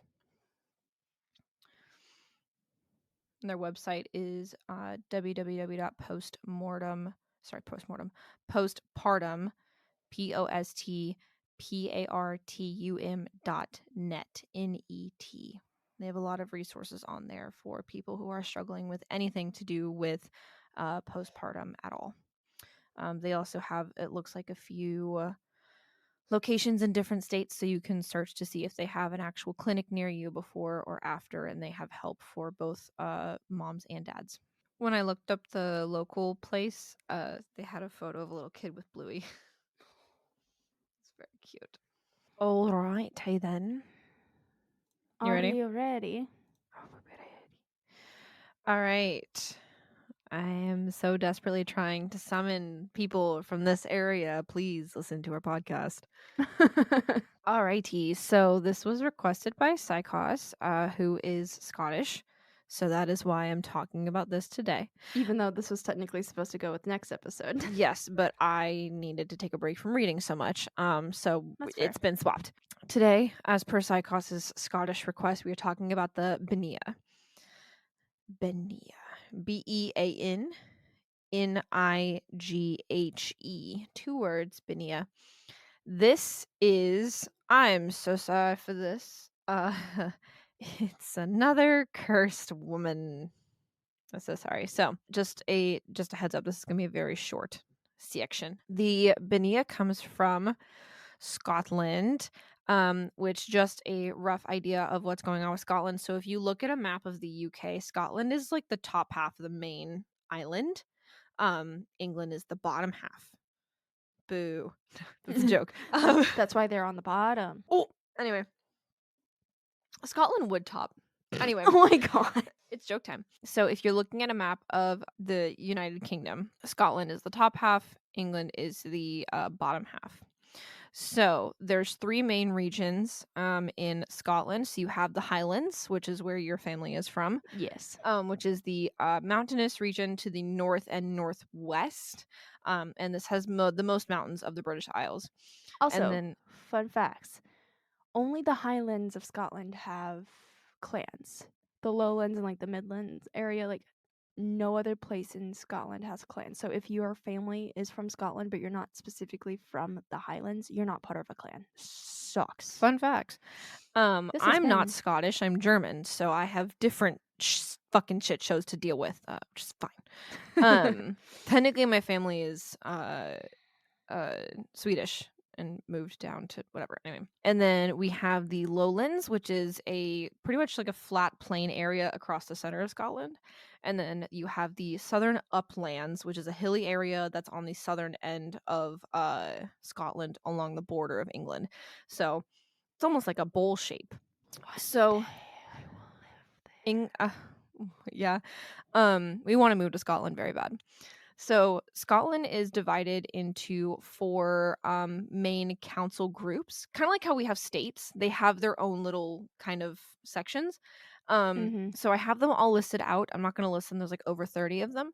But we have the Eastern Scotland, the Southwestern Scotland, Northeastern Scotland, and the Highlands and the Islands. And I think we're sticking with the Islands and the Highlands this episode.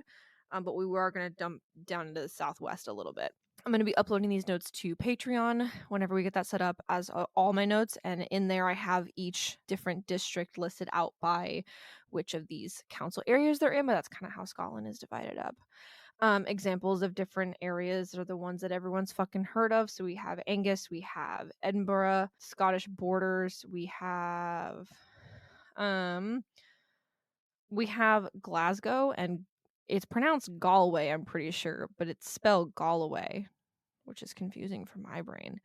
We have Aberdeen, Aberdeen.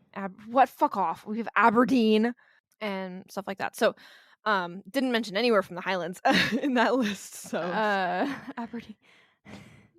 we have Sutherland, Ross, and Comparty. Comparty. No. So sorry to anyone who lives in Scotland. I'm not the one who's learning Gaelic, okay? It's Psychos. I'm trying to reconnect with my ancestors and it's not working. So that's kind of the rough idea of how it works. And if you look at a map, if you look up like the map of Scotland, wherever they'll kind of broken up, it looks like it's a lot tighter, smaller regions as you get towards as from the southern area. And the more up you get, the bigger it gets. Kind of like how in the US, everything on the East Coast is super cut up and small because they didn't realize how fucking big the US was yet. And then as they moved out, they were like, oh shit. And that's why all the states like to the left of the Mississippi are fucking massive. So the name Scotland comes from Scotty, which is the Latin name for the Gaels. The name Scotia was originally used to refer to Ireland, fun facts, as was the Old English word Scotland. Eventually, the name was used to refer to the Gaelic-speaking Scotland or and Albania or Albany, and that word comes from the Gaelic Alba, which I think is the name in Gaelic for Scotland. It is. Yeah. So, I remembered that much. so that's your basic idea on Scotland. I also know that Scotland does not like England and wants freedom. But I support you it's guys. the old people who are like, "Oh no." All I remember is that one video, I think it was Scotland, of like the Lizzie's in a box. Yeah, Yeah. that's all I know about Scotland, which I think is a great way to get off with Scotland. To know like the first thing I know about Scotland is I'm married to one of you fuckers. Lizzie's And in a box, in a box. Lizzie's in a box. That was great. So they have a football team? Like, yeah. Does Scotland have a football team? They have like a few footballs. Like, I am a German. I'm huge over German, so there. I think that'll tell you who I fucking root for. Scotland's like big on football. I know they're big on football. Well, yeah, then I guess they would have a football team. Duh. Maybe. Hey, at least I don't like fucking Manchester United. Like I don't some either. bitches. I know some bitches who are like, oh my god, Manchester United. And I'm like, get a personality. So sorry. All of our listeners from England just checked off, and we just got like 50 million listeners from Scotland with that one sentence. We just lost. I'm so sorry. Oh my god, we're gonna get. I don't like American football. I prefer football, soccer, and hockey. If you are not from the US and you want to get into a US sport, hockey. Technically it's Canadian. Hockey.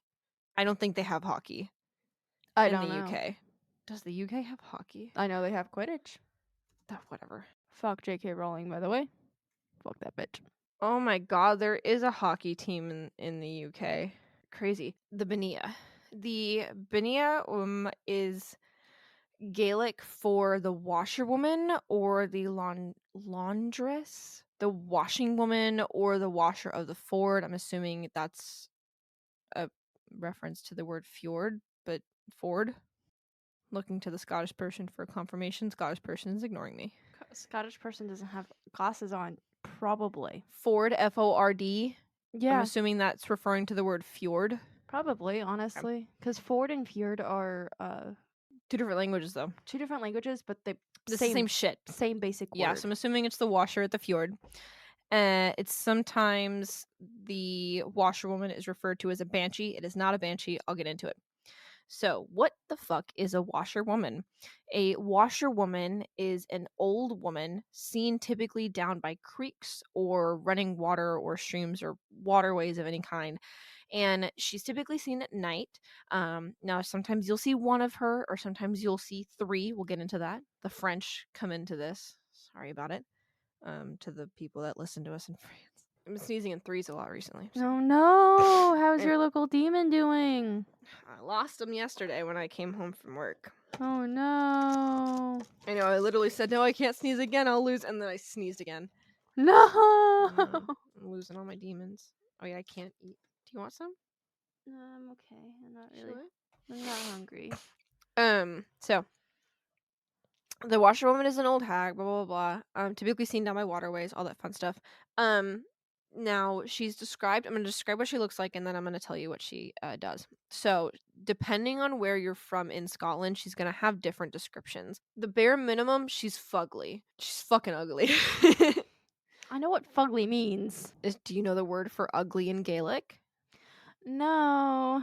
Damn. But I know how to say good morning. Say good morning. Mating va. Sounds like Simish to me. Anyway. Now you know how it sounds like whenever you start speaking German, and I'm like, all I'm getting is rage. It's like angry Simlish, and I have no idea what the fuck is going on. Guten Morgen is not rage. No, but some of the other words. Like what? I don't fucking know. I don't speak German. I don't speak Gaelic either. German is a very angry language. Gaelic is a language. It's a language. It sounds like you're constantly getting cursed by You someone are. who's drunk. Not cursed at. Cursed. By like a drunk witch. By a drunk witch. That's what Gaelic sounds like to me. Accurate. All right, so one of the descriptions is that she is tall and thin. Sometimes she'll have just one long front tooth, like a buck tooth, but just one buck tooth, not two buck teeth. Okay. You know what I mean? Yeah. Claws. She'll have one nostril. I don't know if that means that she's like a cyclops, but like nose. I don't. Like a cyclops, but a nose. Like one. Is it just one hole? Huh. Or does she just is it like a normal nose, but just one of them's missing? I have no idea. No one knows. Nobody knows. And she'll have really ugly, big meaty claws. Hey, get that English shit out of here. Another one is that I meant to write busty, but I wrote busy. Me too. I don't want to describe her as fat, but she was described as fat. So she's a small, plump woman in a green dress. So there's that one. She can also appear in an area as a small, weak child. That's a fun one. Honestly, though, Scottish women are supposed to be bigger, but like, I'm not. So I know my Scottish ancestors are disappointed in me because that ass is. Jesus Christ. Anyway, there's another description, and I'm really sorry I have to tell this to you. If you live in this fucking area and you listen to this episode, I have questions for you. So there's this area, I think it's in the southwest on the island of like Skye or something. I want to go to Skye. In Scotland.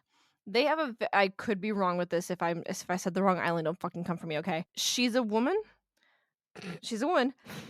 She has these super long boobies. You know that song? No. I know exactly which one you're talking about. The one with the chain and how it hangs Yes, low. but you know the parody one with the boobs?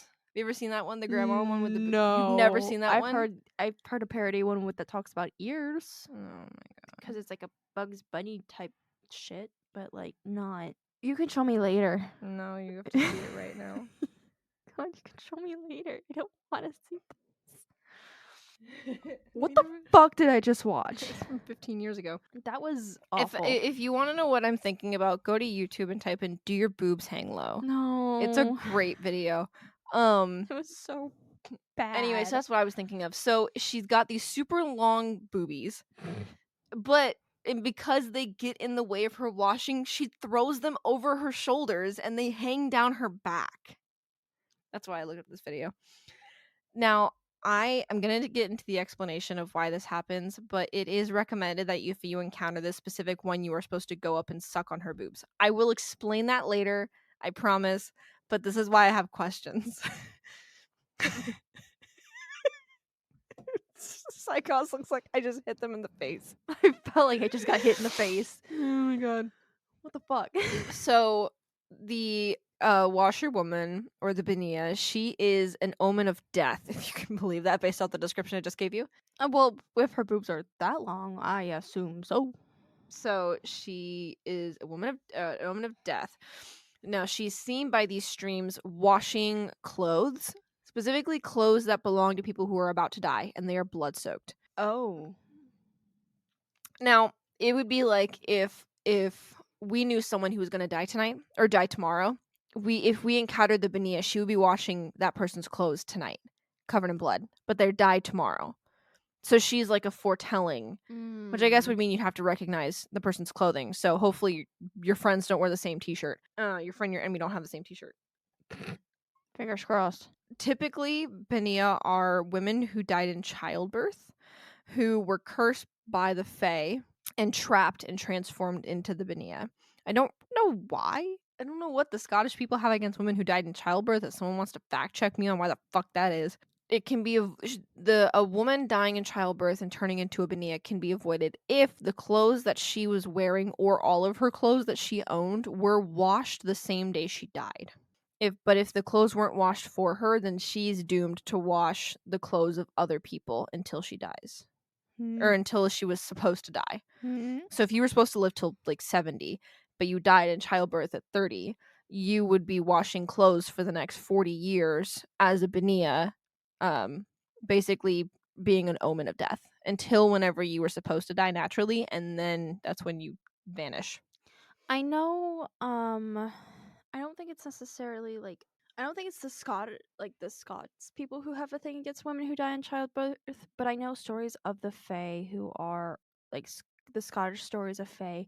The Fae are very, very, very nasty, particularly in Scottish mythology, as opposed to like some other like other mythologies. Like I know Scots and Irish Fae are nothing like the English Fae.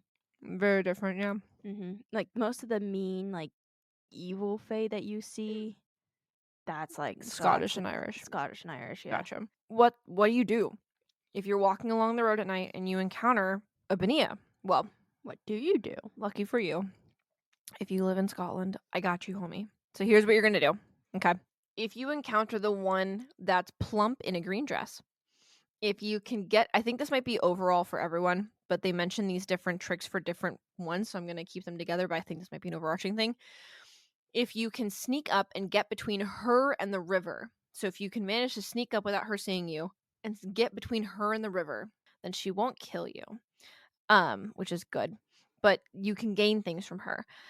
So if you encounter the one that's a small child, if you sneak up behind her and grab her, she'll tell you when and how you will die. But if she sees you first before you grab her, you're paralyzed for the rest of your life. So that's fun. Okay, that's a thing. If you see the one with the long boobs, you were supposed to, instead of leaving, sneak up behind her and suck on her boobs. Why? Because then you can claim milk kinship and technically be considered her foster child because she's nursing you. Because she's a woman who just died in childbirth. Technically speaking, she's a mother. So you can claim kinship with her and be her foster kid, and she'll accept you as her kid and then protect you I'd be like a spirit, guardian spirit. And if she's washing your clothes or the clothes of someone you know, she'll stop and you can give her the clothes of your enemies in the place of the clothes she was washing. Maybe I should go find some.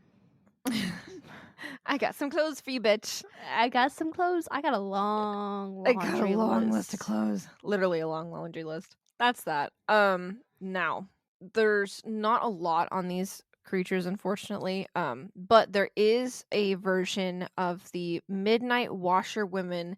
Now, this is a Celtic myth. However, it's a French name, so I think it's actually in France. They like moved. But this is specifically a Celtic myth called the Midnight Washerwomen. Now, these women are the small ones dressed in green. They have webbed feet. And they're all super fucking ugly, by the way. These ones are considered to be omens of death for people who see them or someone in the family of the person who sees them, though this is considered rare. So I think sometimes it is you, sometimes it's not you. Or the people that see them are close to death themselves, but they might not be signaling your death. Does that make sense? Yeah. Now sometimes these ones will be wearing white dresses instead or traditional Celtic clothing, and they will be super fucking pale. Now, they don't like to be bothered. So if you see them, turn heel, get the fuck out of there. But if you do see them, you're cursed. So that sucks. If Damn. they see you, they might be like, "Oh, can you help me wring out these clothes?" If you hesitate for a second, they break your arm. If you refuse, they drown you. I know. Isn't that crazy? So you're just like, I mean, yeah, I guess, which is why you just don't approach strangers ever. Yeah, Um, like I know. So specifically, this was specific to Wales and Cornwall, so I'm going to mention it as Wales and Cornwall, but this could be another thing that's overarching. So just a heads up. So you've encountered a Vinaya. There's no titties to suck. Sorry. So you gotta keep walking. Oh, she saw you and asked you to help her wring out the clothes. What the fuck do? You say yes. Immediately say yes. You go over and you take note of which way she's twisting the clothes that she's wringing out. And you twist the opposite way. So if she's twisting the clothes to the left, you twist them to the right. The reason being is if you twist them in the same direction that she's twisting the clothes, she'll rip your arms off and you'll get killed. But if you twist them in the opposite direction, she'll grant you 3 wishes. And this is a consistent thing. If you manage to catch a Bania or if you manage to help them in some way or sneak up on them or somehow stop them from doing what they're doing without them noticing, they'll give you wishes, 3 wishes or a wish, or they'll tell you something you want to know. mm, So here is this one of the myths. So I have 2 myths for you. So this is a story out of the Highlands, which I think it seems like they're mostly a thing of. It's called the Mermaid of Loch Slin, Slin. I'm totally pronouncing that wrong. I'm so sorry. well, you got Lock right, so halfway there. Thank you. This bitch wanted me to do the Loch Ness monster. I thought it would be funny. Anyway, so it's about a young woman and she is walking around the loch and she sees a washerwoman in the fucking loch and she's washing these clothes, like beating the shit out of these clothes, trying to get this fucking blood out, right? This woman has like 30 something shirts, like a shit ton of clothes for different people. So like a shit ton of people are gonna die, right? Mhm. She like freaks out. She goes home. She like sees Lee. She's like, fuck that. And she dips, right? Yeah. She goes home. She's like, Dad, you're not gonna fucking believe what I just saw. I saw this fucking lady down at the water washing a shit ton of fucking clothes and they're all bloodstained. And he's like, that's weird. The next day, right? Mhm. It's a local church. It's a local whatever. They're holding worship in this abbey, right? Oh no. The stone roof collapses. Oh no. It's Fearn, Fern Abbey. Fern Abbey.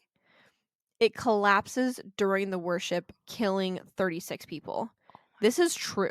That's a true story. Oh my god, that's terrifying. The abbey had been restored about 100 years before, or they had gotten the grant to restore it about like 50 years before, something like that. So it had been recently restored. Now the abbey collapsed. They ended up taking the pieces of the abbey and building a new one nearby, but then that one also getting abandoned. So I think the original abbey's been rebuilt, like the Mhm. first one. But this is true. This actually happened. It did genuinely collapse and kill people. But it killed 36 people. She saw about 30 plus shirts. So the idea is she saw the washerwoman at the local lock cleaning the shirts of the people who were about to die. She was foretelling the collapse of this church. Oh, that's Mm-hmm. terrifying. I hated that. I hated all of that. I know. No, this is another story. This one is from like a poet or a writer or whatever. So, this is from Alexander Carmichael. So he tells the story of a man who was going home and he stumbles upon a Benia. Now he manages to grab her from behind and is like, I'm not letting you go unless you give me wishes. And she's like, fuck you, what do you want? Me in the morning when you wake me up. You, I'm not letting you. It's like, you gotta wake up. Me, Fuck you, what do you want? what do you want from me? So these are the things that he wants to know. He wants to know who the clothes that she's cleaning belong to. He wants a wife of his choice. And he wants there to always be seaweed in the creek of their town as long as the earl of that area is alive. I don't know why. I don't know if they farmed that shit or something, but they needed seaweed there in the creek. So whatever. So she's like, fine, fuck you. So she's cleaning the clothes for the great clan, some clan Clan Ranald? ClanRanald of the Isles.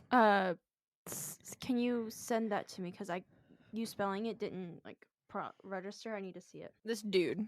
I'm not sure, actually. I don't think I've Okay. ever heard of that title. So, Oh my god. Are you really eating in the middle of your story?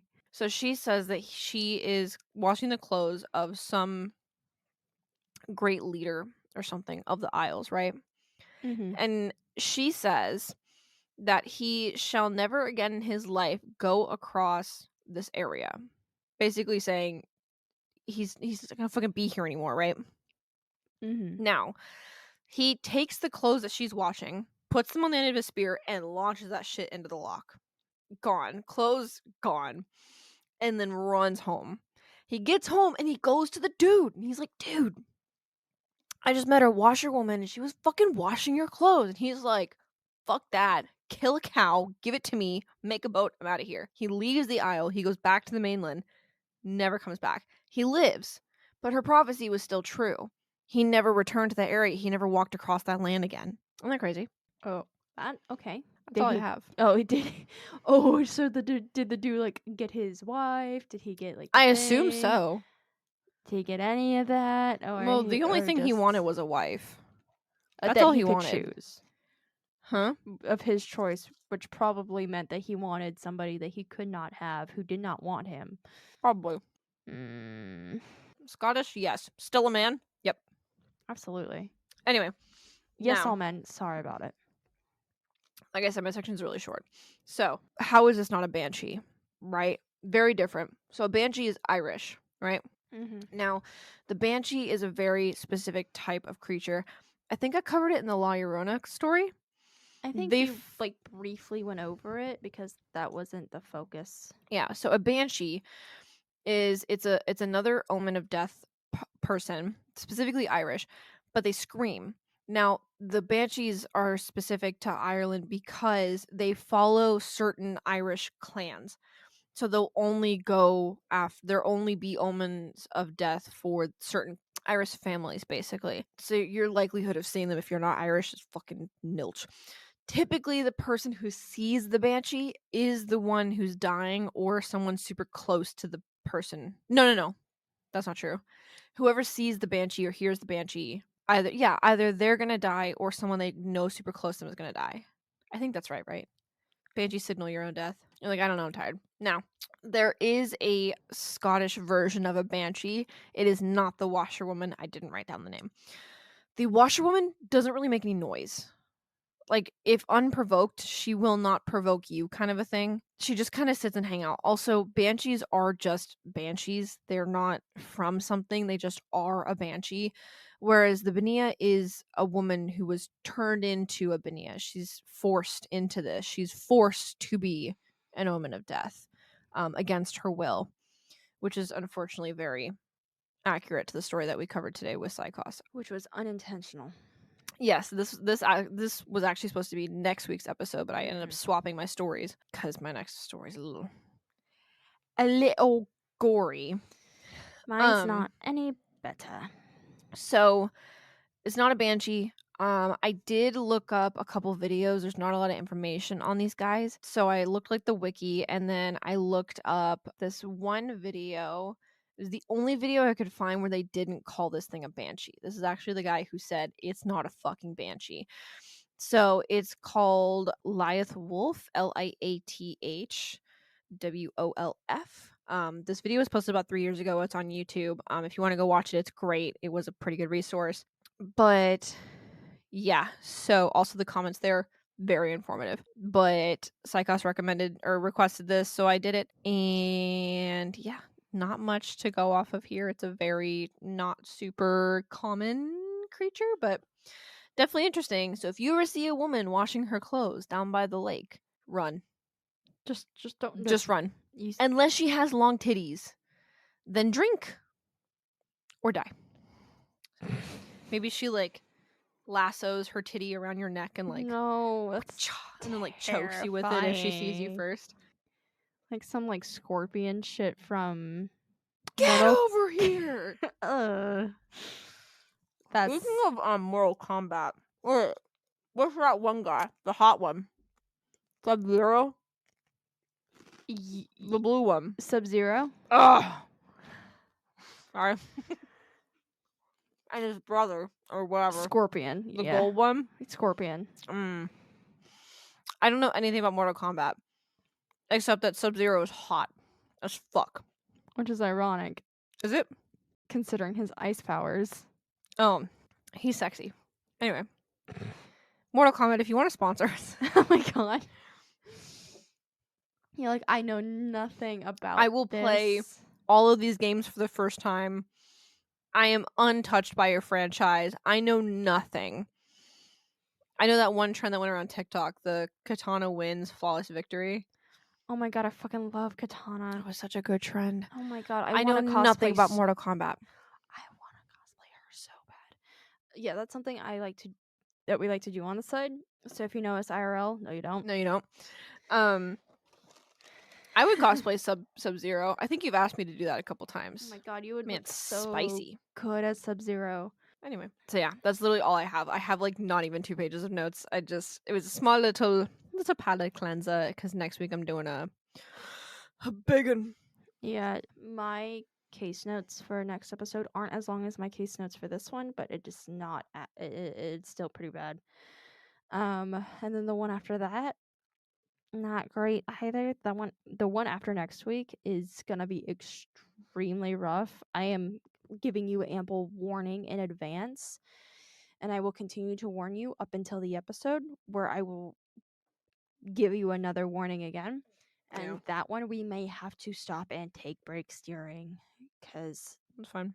Just my preliminary research has had me literally shaking. Yeah. So I was like, ooh.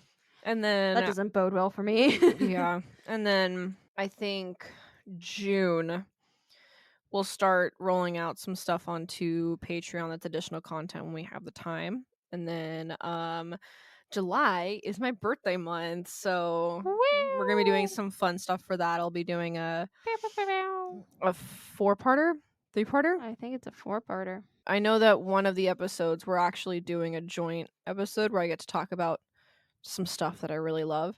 Are we? It has ruined my life. Yeah. I thought you were doing a 4-parter. I was gonna cut it down to 3 and talk about the creepypastas for the 4th one. Oh. Yeah. We talked about that. No, we didn't. Yeah, we did. Because you asked me, are you going to be able to get all that information down in 3 episodes? And I said, probably not, but I'm going to try. I don't remember this at all. Yeah. Doing a 3-parter on something I love. Not that I love it, but like that I love. And then we're going to be coming together for 1 episode. So July is going to be looking crazy. Anyway, so sorry for the trauma of this episode, and also so sorry that I didn't talk about much this episode, but I've been a busy bee. Yeah. I You have no energy. You're so tired. I really don't. I'm sorry. Like, That took a lot out of you. I think it took a lot out of everyone. Go make some hot chocolate. Go, like, take a second, rest. Hug your loved ones. do what you gotta do to Don't feel ask them to wring better. out your clothes. Oh, God. You're so done with me. I know Mythos wrote out the information for that. I am more than likely going to also deposit it down in the show notes. And please, please, mentioned it last time, please check our Instagram. Please follow us on Instagram. That is where we post photos for each episode and also post when the episode's up. And we're also going to be posting resources there. And then you can also message us there and be like, hey, I want to hear this story. So let me know you guys exist. Please. Thank you. Or email us. Just say hi. Someone, I'm begging you, just someone email us and say hi. I'm desperate for attention. Yep, there's the Leo. That was fucking rude. If you message us on Instagram, you'll probably get me. If you message us through email, you'll probably get me. If you message us anywhere else, you're getting Psychos. Well, Instagram, you're more than likely going to get me. I check the Instagram every day. Oh, I do too. Oh, shit. Anyway. So, are we going to talk about what just happened, or are we just going to let it happen? You can talk about it. I'm going to go close the blinds. Okay. I don't know exactly what happened, but where we record is kind of like in the middle of the room. And I sit with my back towards one side, and Mythos sits with their back towards the other. And something behind Mythos either fell or made some kind of noise, and we weren't expecting it because we're alone in the room. Like, Bills and Patches aren't even in here. Like, it is. None of the animals are in here right now. And then freaking Psychos caught a ghost on the last episode. Oh God, I think that's why they were like that. I think that's why they throttled it. They were like, no, No ghost. too spooky. So I think we're haunted. We could be. Who knows? You should do an episode on it. We should do an episode on our house being haunted, and then I'll just sit here and be like, it's not fucking haunted for an hour. And I'm like sitting there, but what about this? What about that? What about this? And you're like, shut the fuck up. It's not that deep, I promise. Have a good night, guys. You're so tired, baby. I'm so emotionally drained. It's fine. Yeah. But have a good night. Morning, day, whenever. Sorry for the heavy episode. Sorry for the short story on my part. Next episode, I promise, is going to be a little worse. These next few episodes, I'm not joking until we get to the lighthearted bit. Mine's not lighthearted at all. Like, no. Like, because I had specifically planned out, like, every month to do, like, at least one lighthearted episode. And that lighthearted episode falls on the last day of the month last episode of the month for May. But I don't know what I was on when I chose the cases for this month, because I chose these cases, like, a couple months in advance. I don't remember what I was on. I don't remember what I was doing. You're like, let's do all the sad things back to back to back. And I regret I'm suffering most of my decisions right now. It's fine. I'm fine. It's all right. Fine. We'll get through it. Yeah. Go take care of yourself. Be gentle with yourself. Advocate for yourself, or call me and I'll advocate for you. And if you're from Scotland, please let us move there. If you're in any position of power, please, pretty please. With a cherry on top. With a whole ass cherry on top. Do you have any teaser for next episode that isn't going to get us taken off of certain streaming platforms? I said it at the top of the episode, and I'll say it again. Don't have kids. If you do have kids, don't. I'm gonna say Little Demon Girl from Hell is very much a real thing and not just a stereotype found in horror movies. Scary. No like it. Bad. God, what would my teaser be? Son of the Devil. Oh shit. Found the fucking connection. Yeah, there it is. Children from Hell. Children That's our from connection. Hell, yeah. Next episode, Children from Hell. I am gonna say this now. Unfortunately, this week's case and next week's case, the perpetrator of the crimes were both victims as well. Andrea was a victim of the mental health Variety. variety. Like, it was not variety, but she was a victim to her own head, to her own brain, and to the medical professionals and her own husband. However, that does not absolve her of her guilt, and she lives with that every single day. The person I'm talking about next week is very much aware of her own trauma and how it influenced her, but she doesn't use it as an excuse whenever Mhm. she grows up, because she does commit her crimes very young. But it is very important to acknowledge the role that trauma of any kind, especially untreated, like that role that that those things play. While there are some people who are just cruel and mean for the sake of being cruel and mean, Mhm. there's almost always a deeper meaning. So be gentle with each other. Nobody knows what the other person is going through unless they talk about it. And likely nobody's talking about it. So, in that case, stay safe, keep learning, and have a good night. I didn't tell anyone to fuck off. You have plenty of people to tell the fuck off. Oh. Watch That's What I Reckon on YouTube. Oh my gosh. Have a good Okay. night. Good night. Fuck Sub-Zero, but in a different way. Oh god. Night. Night.